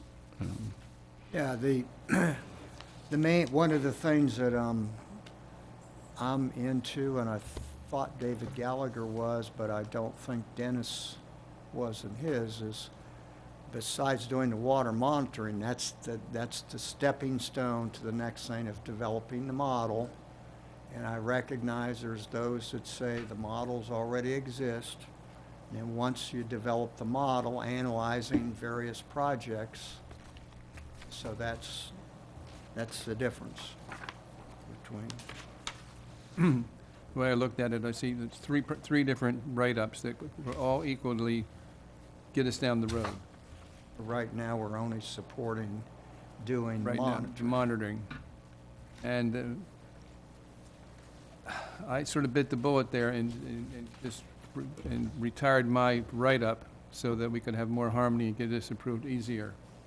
So I went above and beyond, I thought, being a nice guy and not have to argue about the details. Where's the However- wording that we're discussing? I'm sorry? Well, this is Where- part, this which is part is of it? Fred's proposal from last time. It's water quantity number 17, water monitoring data. Looks like this. Right. And I did say it as a condition of my approving that I'd like to have something added about cost. And Right, that's which- on the very last page of the write-up. Right. Yeah. And I would like to see that incorporated. I think it's Yep. important to give them an appropriate level And we're of not- detailed information. We're talking about that in a minute. We're not there yet, but yep. Okay, so what are we doing on 17? I think we've already got it covered. Fred, your point is not in relation to the monitoring, but instead regard to the modeling. Yeah, I'm saying that this bit the whole package off, as did David, but I understand that the one that Dennis has proposed, which did pass, does not include really developing a model, because the contention is a model exists, and secondly, analyzing all these projects with a new model. So that's the difference. Okay. I guess my question is, we've addressed the monitoring, and you're okay with that. Is your issue now that we didn't address the modeling? Well, as long as it's clear that in this, I'm saying monitoring, I think Dennis did agree with that we should be looking at basically the whole DRGR. And in fact, Dennis even said beyond a year, he thought it should be more of a continuous No, I basis. think Right. that there may be some short-term things to Yeah. forget, but long-term, there needs to, it's a long-term trends issue, so. And the advantage of that is if things do change and an analysis of a model project doesn't really turn out, the real project doesn't turn out to have the effects that it thought, you can go back and adjust the model because you've got new data and figure out where the model's a little messed up. It's called fine tuning. Yeah, I had given also some language on modeling, but I don't know that we addressed that. But Yeah, so- I would suggest that if we have the monitoring part, if you want to talk about the modeling, we kind of, So I guess that's my suggestion, is could we strike this and then discuss the modeling as a separate aspect? Because we've already discussed the monitoring and approved that at the last meeting. Why don't we vote on it, and if it's voted down, then you can do what you want on the modeling. I mean, it only takes a minute to vote. Okay. I've said what I'm going to say, so Well, that's, I was trying to get clarification from what your point was, that, I'd like to see it voted on. okay. Anyone else have any questions or comments on this number 17? I see it as almost identical to water quantity 21. 21. Right. I do too, but, 21, they did not approve, as I think I No, was the one. 21 was approved. Approved. Well, my 21 was. well, no, yeah, I don't, right. My 21 was where we kicked up the stormwater retention from to 2.5 inches. Right, we're talking right now about the water monitoring proposal that you had. Yeah, right. The water monitoring, And la- yeah, let me finish. Yeah. The water monitoring language that Dennis proposed was approved at the last meeting, Right, subject to some addition of the language regarding cost. right, So we haven't refined the language on cost. We will be doing that shortly. right. In the meantime, your number 17 we had tabled, which is the water monitoring. I thought I had heard you earlier say you're fine with the water monitoring we approved, but that we didn't address modeling yet. That's true. Okay. But I really would like to see it voted on. Okay, that's fine. I'm just trying to get Loses, it clarification, Fred. loses. I'm not betting my life and ranch and home on it. Any other comments? Is there a motion in regard to this item? Motion to approve. You're moving to approve it? Second. Okay, we're good. Okay. All those in favor of approving number 17? Aye. 3 opposed? It's number 21. Water quantity number 21. What happened? Okay, What it's was the score? 4-3, 4-3. not 3 to 4. approved. Well, 3-4, right? Or 3-4, yeah, Yeah, right. thank you. And I think, Fred, the issue is it's been dealt with. No, I understand, yeah. Okay. All right, so let's talk about water quantity number 21. And Dave's Because Dave had some language? suggested language, right, with regard to the cost.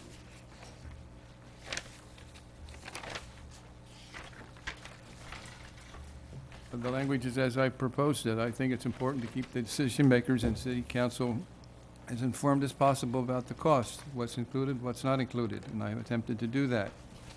So we don't want to blindside them and, go in there lowball it with 10,000 or 15,000, have it come back at 45 or 60 or $80,000. So they'd rather have the bad news up front, and I think this captures, augments what Dennis has already proposed. So are you recommending that your fourth paragraph Be added to Dennis's. be added right- to? Dennis's write-up. So are you recommending that there would be modeling, a new model developed? No, we're not talking about Dennis modeling right now, we're talking about Dennis- monitoring. Dennis's write-up does include modeling in several places. He's just saying it doesn't include that in its numbers. So we would take out this, on the original one, we have this ongoing effort may cost approximately $50,000 to $80,000, and instead put in your fourth paragraph, a preliminary cost estimate for setting up roughly Correct. 50. Correct. And I don't have that either. My packet must have been a little light, so, I don't know what you're missing, I'm sorry. sorry. This That- yeah, email Dennis's from- email. It's back of... It's on the back of, This is the- 4D. Okay. you don't have something like this? D. 4D, I'm looking. 4D. Language submitted by Dave relative to previously approved water quantity. Oh, there we go. 21. Got it. Okay, sorry. Thank you, sorry. This is tough to keep track of, Well, it's the whole Yeah, trying to save paper. yeah. If you didn't I- try to save paper, it would be a lot easier. All right, sorry about that. So the recommendation is to remove the last paragraph in water quantity 21, where I make reference to 50,000 to 80,000, and replace that with the paragraph that Dave shows on the bottom of his November 12th email. Clear? Correct. So you're getting the 50 monitoring stations from the Kevin Irwin? Because, Preliminary estimate, Yep. 50 stations associated with the dollars. It could be 60 stations, it could be 25 stations. I mean, we won't know until the work gets done. Can I ask a question here? In Dennis's write-up, is it in there that a new model would be prepared, or are we more or less saying we believe there's existing models? I think we deal with the whole issue of a model as the next issue. I think that we're not including them in the same, we're just talking about monitoring. When we're done with this, then we'll go on to modeling. Okay, but you know what?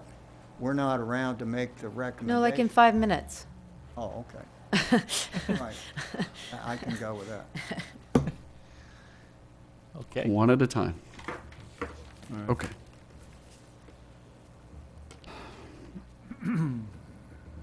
Usually this augments yours.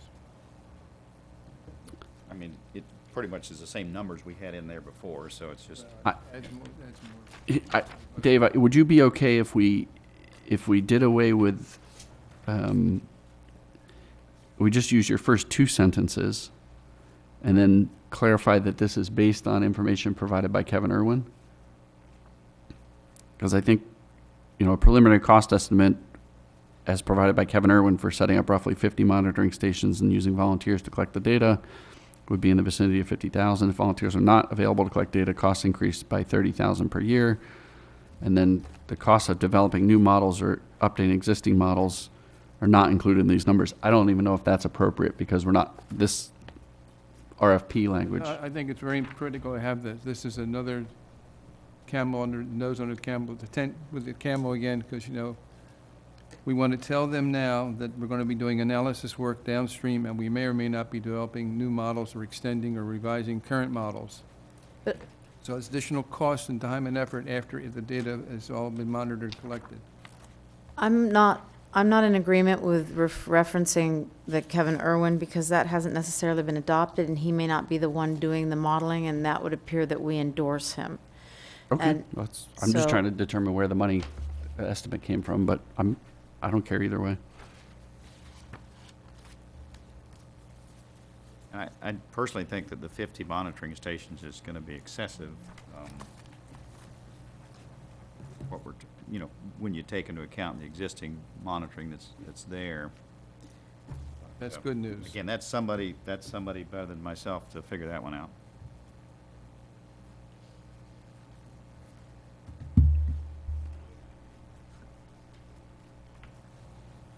So what's your pleasure? Yeah, I don't know if any, Vote on it? I don't know if any of this is really necessary, but it doesn't matter one way or another, in my opinion. Any other comments?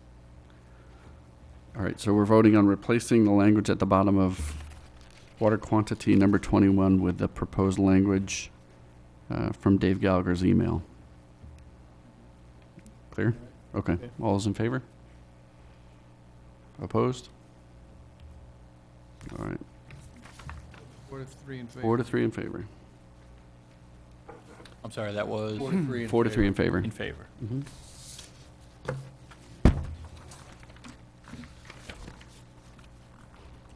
Clarify, the language that's added is exactly as you wrote it? There was no Yes. change? Okay. Correct, no changes.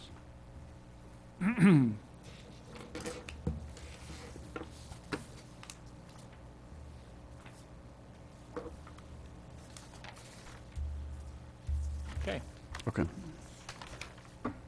Any other tabled or other issues? No. Good, perfect. So I have got 26 recommendations that were approved before this meeting. Today you approved another 7. Brings us to a total of 33. I also have 2 changes.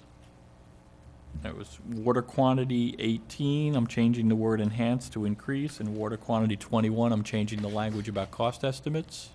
I don't know if we voted on enhanced to increased. Oh, I thought but you guys did that the I- first thing. I'm fine with it. Yeah. All those in favor of changing to increased? I thought you guys did that the first thing around. Enhanced to I'm increased? sorry. Yeah, we're fine, just do it. Good, good. I don't Made it- think we made it voted on official. it, so Okay. just All right. checking. Good, good, thank you. Trying to be clear. Where are we now, please? We're getting clarification from John as to, you're good with where you are? Again, just so everybody follows me, we approved 26 recommendations, you approved 26 recommendations coming into this meeting, those are all in your packet now. Today, you approved 7 more, that brings you to 33. You also approved 2 changes to existing ones. Water quantity 18, we changed the wording, enhance to increase, and water quantity 21, we changed the cost estimate language. That's it, that's what I have to this point. I think that sounds good. So now you can renumber everything, or have you been doing it as we go? I will renumber them just consecutively now. Perfect. And they're still divided up as to water quantity, water quality, water supply, and miscellaneous. Okay. That's it, right? And are we doing away with miscellaneous financial, miscellaneous land Yeah, use? they're just miscellaneous. Right now, you've got miscellaneous 1 through 4, Okay. and I think I added,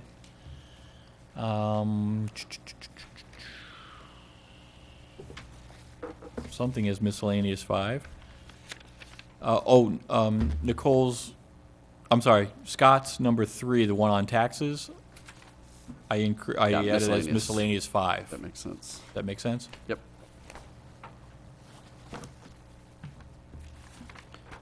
Okay, does anybody have any comments, questions, concerns? I think, What happened to the monitoring, Oh. not the modeling? Okay. Do you have proposed language? No, I thought we said we were going to get to the okay, well, you can do, all I'm saying is we need to do it. What I had proposed, Fred, and it's in the package on page, well, it says number 2, and then And then it's on the back sheet of that, number 2. That's just what I had proposed if we wanted some modeling recommended, language for modeling, that we should update the current models we have on a regular basis, and the city has funded that update for the Public Works Department. Would you like me to read that language off? So everybody understands where you're at, because I'm not sure that everybody's following where you're at. Yep. Yeah, Yeah, the current city models for water quantity, in parentheses, 2010 Phase 1 SWM Master Plan, and water quality, 2011 Phase 2 SWM Master Plan should be updated continually as development, Public Works projects and additional monitoring is defined, and the city should dedicate funding to the Public Works Department to that effort. Why, when you do that, you exclude other people like Roger Kopp that has a water model that is a premier one too. That's, you know, So we're saying we're going to, though, add a different model than what we've used for our capital improvements projects and the You don't know- agencies have approved. That's my point, is that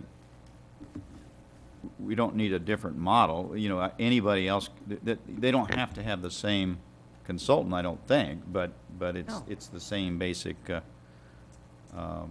model that we use for our capital improvements project and our master planning that's been approved. That was my view. But that might be constraining us in the future, because we don't know what model they're going to use and who's going to use it. and, So this is nice, but it's too limiting, I think. Okay, what would you yeah, propose? in my discussions with Roger Kopp, and I will say they're private discussions, but my impression is that there are different types of models, and so I would not want to make something that's, that we're limiting this to any one particular vendor or whoever's model. I mean, Okay, what would you propose?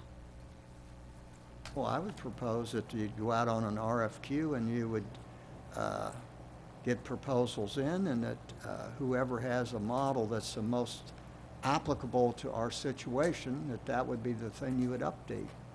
Would it work to say the current city, or the current city models should be updated continually as development, public works projects, and additional monitoring is defined, and the city should dedicate funding to the Public Works Department to that effort? That way you're not specifically mentioning, that's a broad modeling statement. All I want to do is make sure that we're not locking ourselves into just that model that was developed in the 10-year master plan. There may be another model that would be better. We could have some sort of more general language, something along the lines of recommend city council consider pursuing a modeling effort that will create a decision-making tool in order to better understand how individual projects within the DRGR impact the DRGR and downstream areas in their entirety. Something that Did you create that, or where are you reading that from? I just created that. Thinking fast That- on your feet. That wonderful. sounds, Would you read that again? Yeah, read that again. yeah. Slowly. Okay, hold on. Trying to get it down. Okay. Recommend that city council consider pursuing a modeling effort that will create a decision-making tool in order to better understand how individual projects within the DRGR impact the DRGR and downstream areas in their entirety. We say individual proposed projects. Sure, yeah. And I'm not sure that, Well, again, what projects? Are you talking single-family homes again, or are you talking just No, you're not those gonna that? run a model on a single. I'm, Well, I'm So I'm thinking, asking. Be those it- that would require a development order and that. okay. but not only that, but some of the restoration projects. I mean, those are also things Absolutely. that Yeah, should be, Sure. Why don't you add that in, not only development projects, but for I don't think possible you didn't say, you didn't use the word water development. project. No, Okay. I just said projects. And why are we limiting it to the DRGR? Yeah. And I guess I would go back and say, you're saying pursue modeling efforts, but what modeling are we doing? Is it stormwater? Surface water? I think that that's something that, We're as not part talking of about an traffic RFP. modeling, I guess is my point. right, So- okay, right. The first time you mentioned DRGR, I don't think I would mention there because, again, there are certain areas outside the DRGR that are touching the DRGR that would also Or have that, affecting it. yeah, effect, so. Yeah, areas that are subject to potential flooding in the past and, or exceptionally wet areas, you could add that to broaden it out. And I think you could say restoration and other water-related projects, because any of them may have some impact that modeling would show. And actually, you've got, Dennis's language is pretty good about development, public work projects, and additional monitoring. You know, so as those are defined, major development, major projects, you're not talking about just a single culvert, you're talking about, Well, my a point was big- to have, I think we do have good models that we, again, use for I think our so too. permitting and for our public works projects. And as modeling and monitoring becomes better defined, well, then, you update, because you're always Right. updating anyway. I mean, you don't just do a one-time run on these things, so, conditions change and monitoring changes, and so, I think Nicole's hit the nail on the head. I mean, it's a good description of the model at work.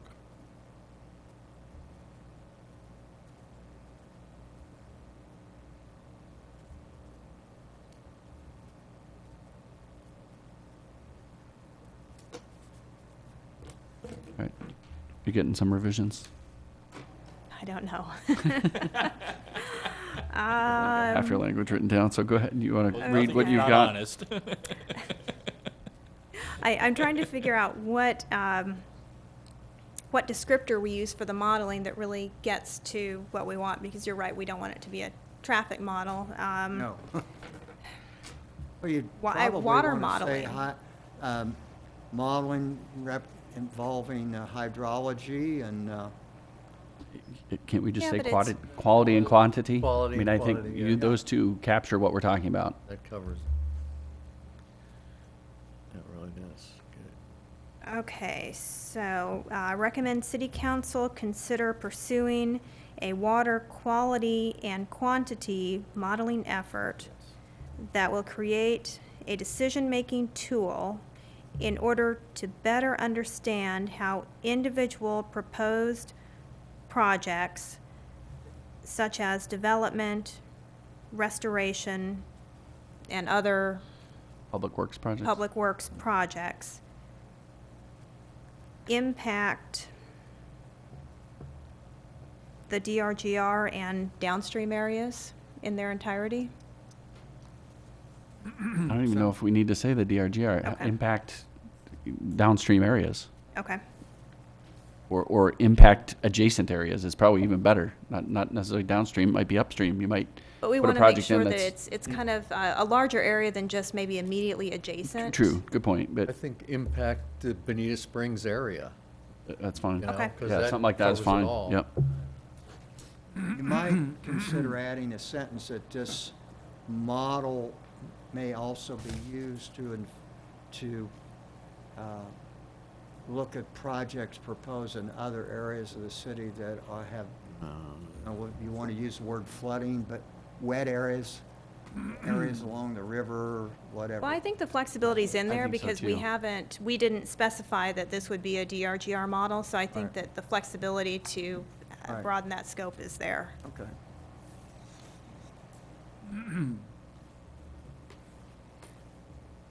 All right, you want to read what you have one last time? And then Rec- supply it to me Right, later. and then you're going to give it to John?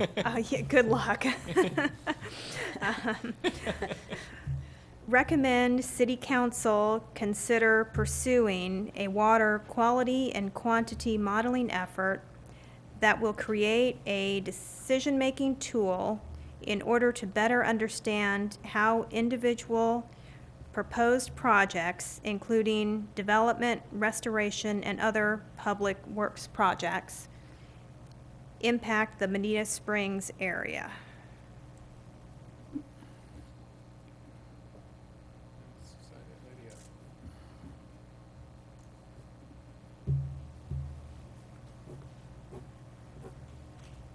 I guess my concern, and I know it'll probably pass, but my concern is that we do have current modeling that can be updated, should be updated, and then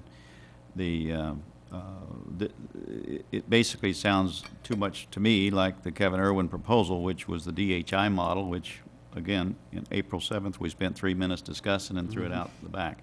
So I just can't see why that was needed when we have current modeling that we use for capital improvements projects. And but again, you know, I know where you're going with it.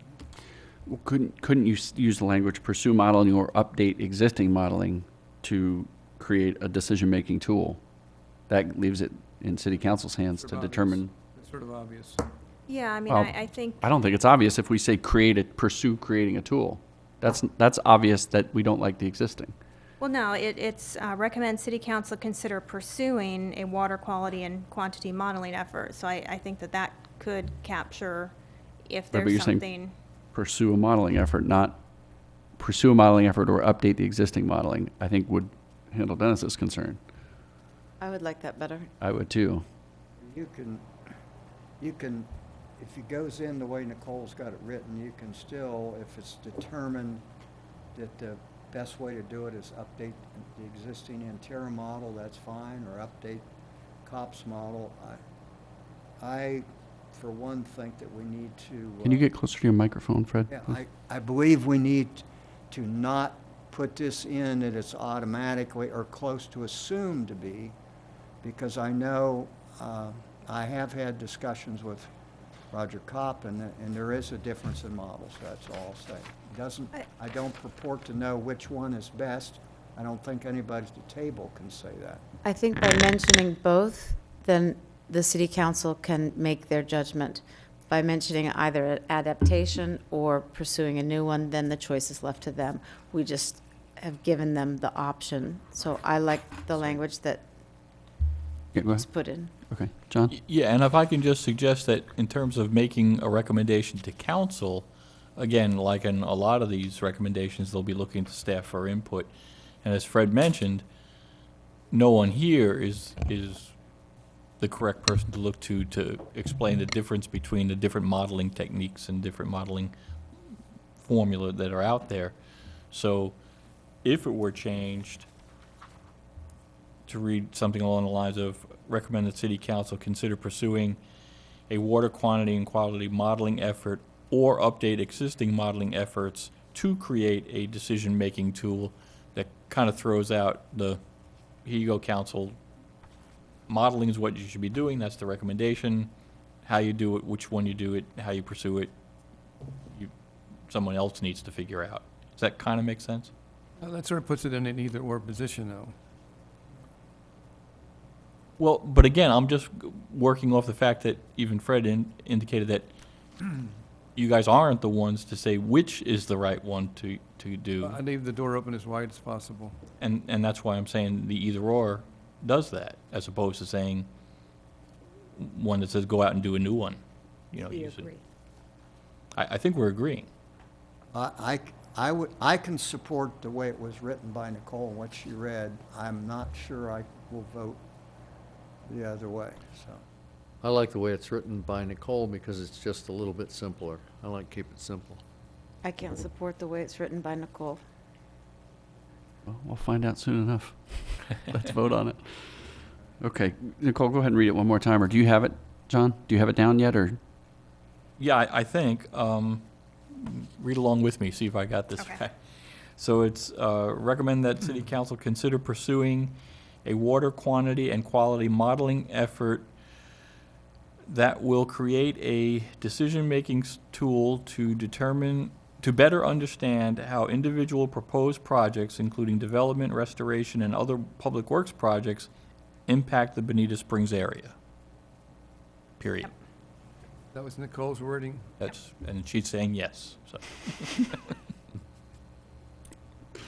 Good, you don't have to decipher this. All right, all those in favor?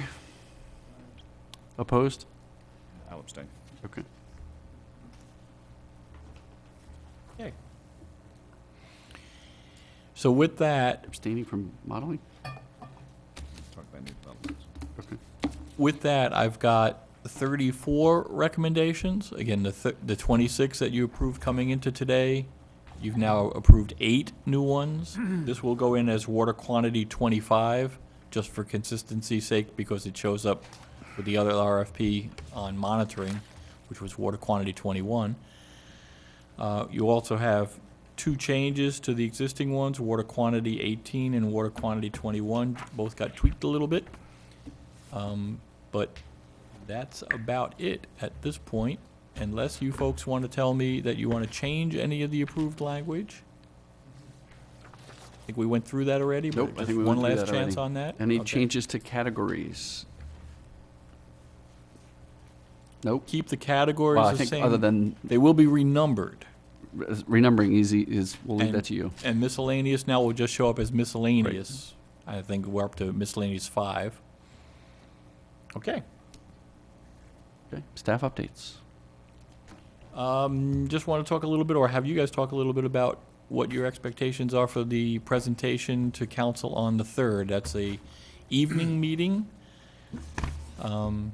Scott, I think, will be prepared to be there as your representative, officially as the chair. I'll have the 34 draft recommendations retyped, renumbered sequentially, and sent out to you folks, so you'll have a packet, you'll see what they'll be getting, and I'll probably be preparing a green sheet, just giving a brief history of the work of the task force, and not trying to summarize the recommendations, but just attaching them. I got a very odd phone call the other day asking if I would be available to attend the December 3rd city council meeting. Really? And I said, sure, I'd be happy to. I already planned to. Apparently, they will be showing my film from the film festival. Right. So not only will I be entertaining to city council, but if you happen to watch the film and, Mr. Coppola will be there. yes, so, anyway. And, yeah, so. And Alex Grant makes a cameo appearance in my movie. I was very happy about that.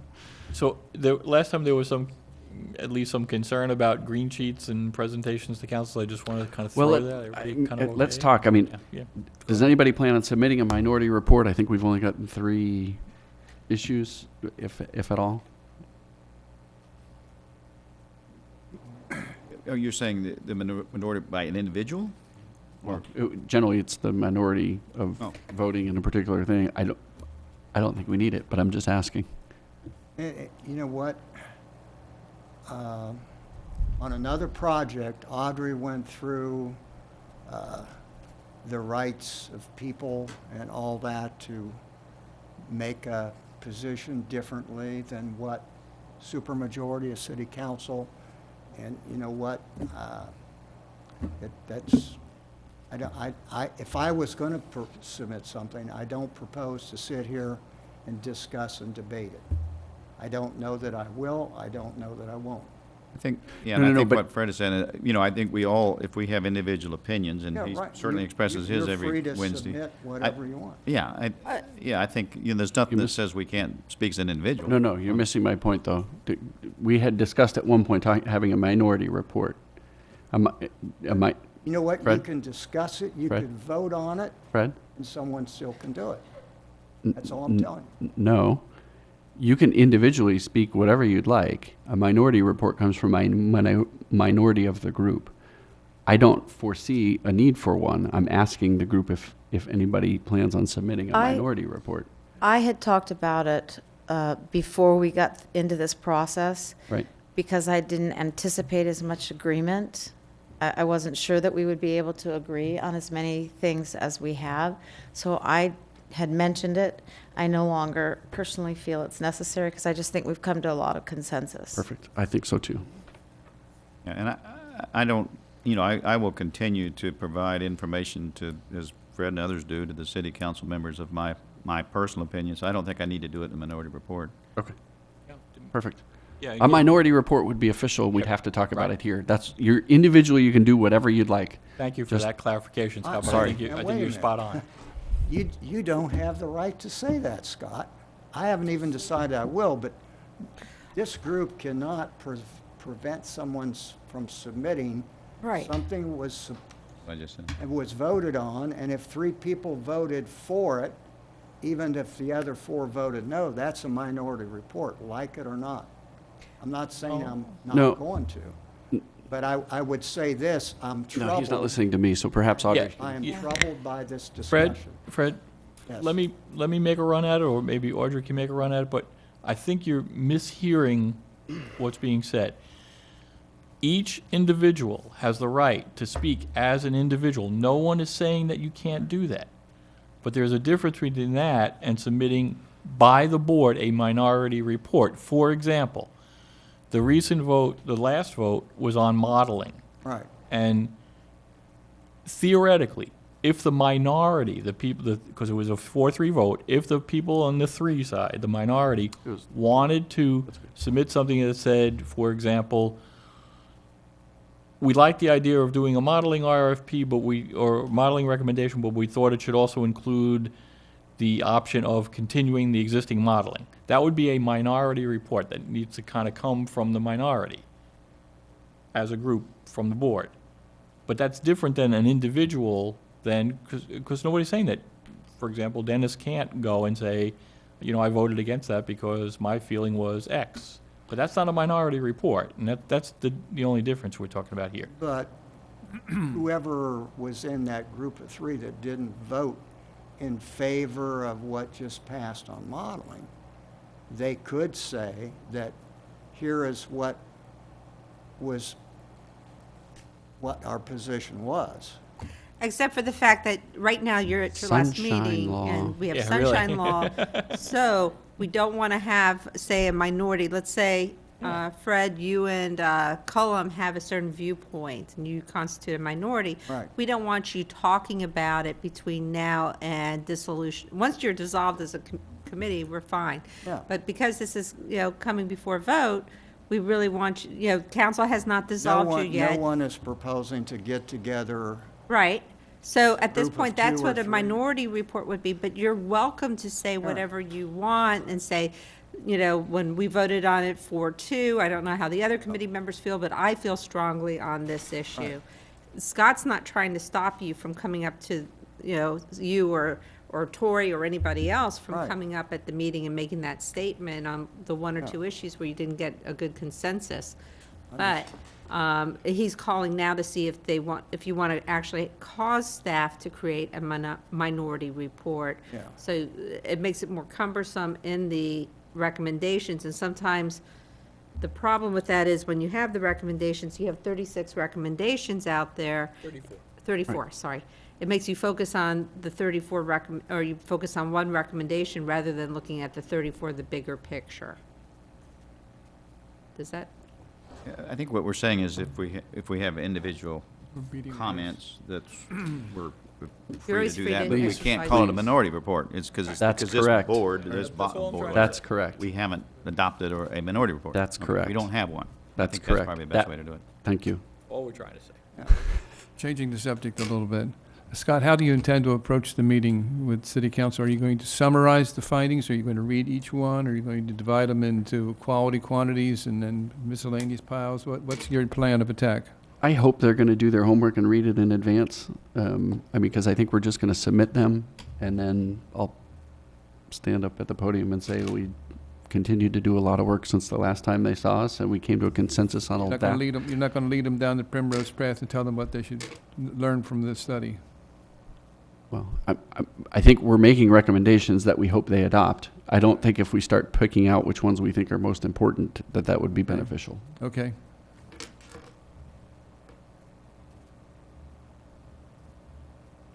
Anything else?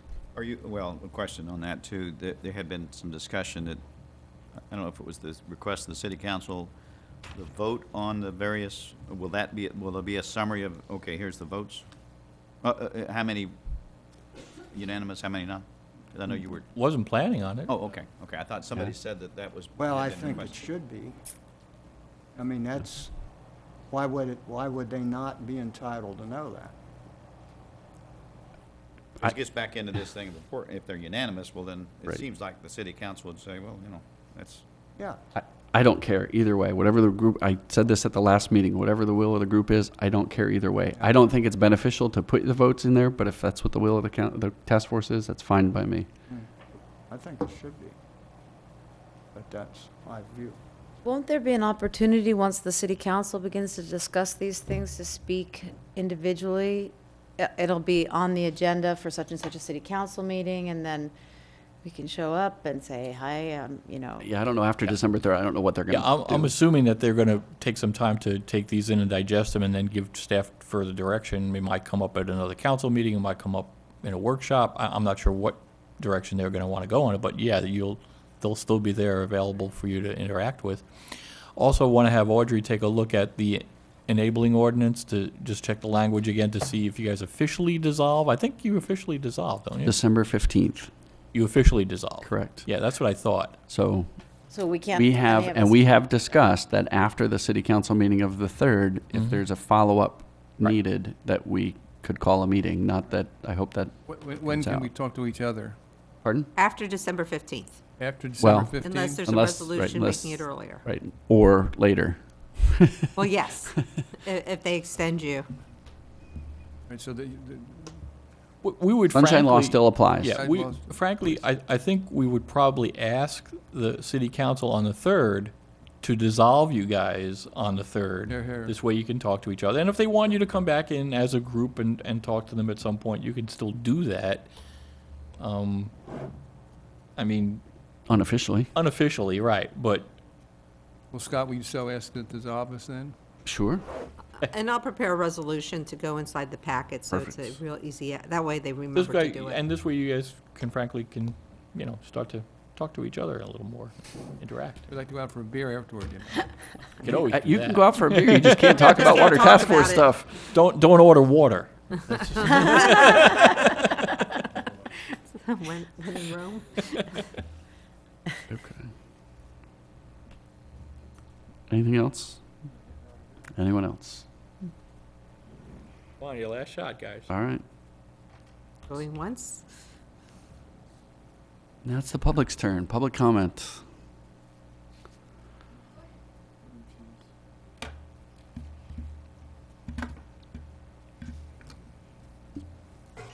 Carolyn Gallagher, for the record. And I know my husband always cringes when I come up here to talk. And I'm going to try to explain what I'm thinking in my mind about the modeling. First of all, I did like the words that you came up with. I thought that was good. I want to go back and just start with a statement that when you collect data and you have a model, there has to be some compatibility there. So I'm going to go back to what Dennis had said, and this is not a criticism, about the additional modeling and the stormwater master plan having a model that they are currently using. It is basically for water quality and quantity, and that's very kind of murky there and very overlapping. The Stormwater Master Plan talks about TMDL, the nitrogen load in particular.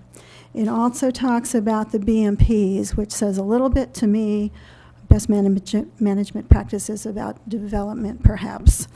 And I'm thinking that we need to make very sure that the existing model that we end up using is one that uses the stormwater or the sheet flow data and stormwater data, which I'm not sure that the TMDL data and the BMPs from the stormwater management plan, I don't think that's the data. I think we're looking at two different types of data and probably the need for two different types of models. I just want to make that clear. I believe that it's two different types of models. Somebody has to find out. I mean, if we save time and money on using the ones in place, fine. But just remember that they do need to be compatible. And that also means the data that you're looking at to see if we already have, it may not be the data that we need. It may be different data. So I just want to leave that on the table, and that's all I have. Thank you. Thank you. Hello again, Kathy McGrath. I know I mentioned before about the flooding and all, but the first thing I want to say is, Tori, you said it well, but I've come to almost every meeting, and I have to admit that you've come a long way because there is much more of a consensus. I remember the very, very beginning. So thank you, because you've done an awesome job. I mean, the tons of material, not only what you're listening to at the meetings, but I know you must receive tons of things that you have to read, so thank you. The thing I want to bring up now is Wellfield. I don't know whether I mentioned before, but I was at the BSU meeting a while back, and Johnson Engineering made a presentation to the directors. And might I remind you all again that somewhere along the way at one of the meetings, someone made a statement that having Johnson Engineering do that was like having the fox guard the hen house, which I said it before, I'll say it again. It's unjustified and uncalled for to say something like that about a qualified and respected engineering company that's been doing this for years. And they have checked, they do for Lee County, and they update them every 2 years. It was interesting. I can't explain it, how they did it, but they do trace contaminants and how they can possibly get into the well fields. And remember that one of the East well field is not even in the boundaries of Bonita Springs. It is in Lee County. But they gave a good report, and I'm sure that BSU will be presenting it to staff soon. And they also at the time said that there are plans for 10 more wells, because BSU has always been ahead of the game. And I've said it before and I'll say it again. We are not running out of water. And yes, they are digging deeper, not because they have to, because they're required. They must. This is the requirement. They have to go deeper. So yes, the water has to be processed. And also for your information, I found out something that I didn't know at BSU, is that at the well field that's right there on their property, there's a percolating pond right next to it. And there's never been any contamination there at all. And again, going back, I'm not going to repeat again, I mentioned the flood insurance program. They have the places that they know are the repetitive lost areas. None of them are out there in the DRGR. They're all west of I-75. And I've already read it in the report, so I keep hearing things about flooding out there. Development in the DRGR is not going to cause any flooding to anybody who's already living out there along East Bonita Beach Road. So again, thank you so much for your service. I think we all appreciate it. You've put a lot of time in. Thanks. Thanks, Kathy. Anyone else for public comment? Going once, going twice, last chance. Beautiful.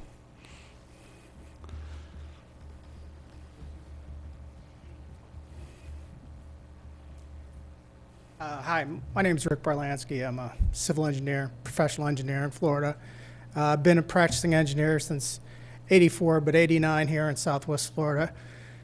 I work for Home Montez. I don't have any interest in this project. I've just been listening as I'm on your continuing services contract for flood protection and water quality projects.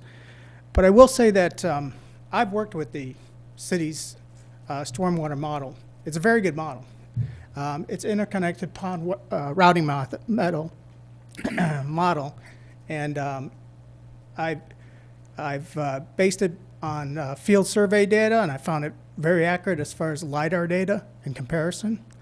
I also reviewed the peak system water elevations and compared it to field data that I performed as far as stain marks and groundwater data.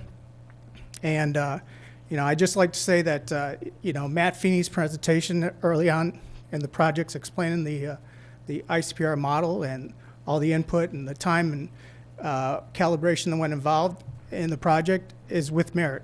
It's a very good model. I've used it. It's very well, used by the engineering community, which other models are not as well supported software-wise and documentation-wise, and it's a very good model. And with that, I appreciate it. Great. Thank you. Good information. One last Oh, comment. please. I can imagine as an engineer doing operation protocol for surgeons in ER or something like that. And I think, it's commendable what you guys are doing outside of your comfort zone and disciplines. And, I think this is great, taking this time and sacrifices from your personal and professional life to do this. Thank you. Thanks. Thank you.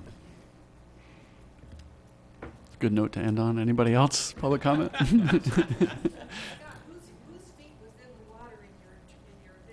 Oh, that's for off the record conversation. All right, with that, we're adjourned. All right, thanks.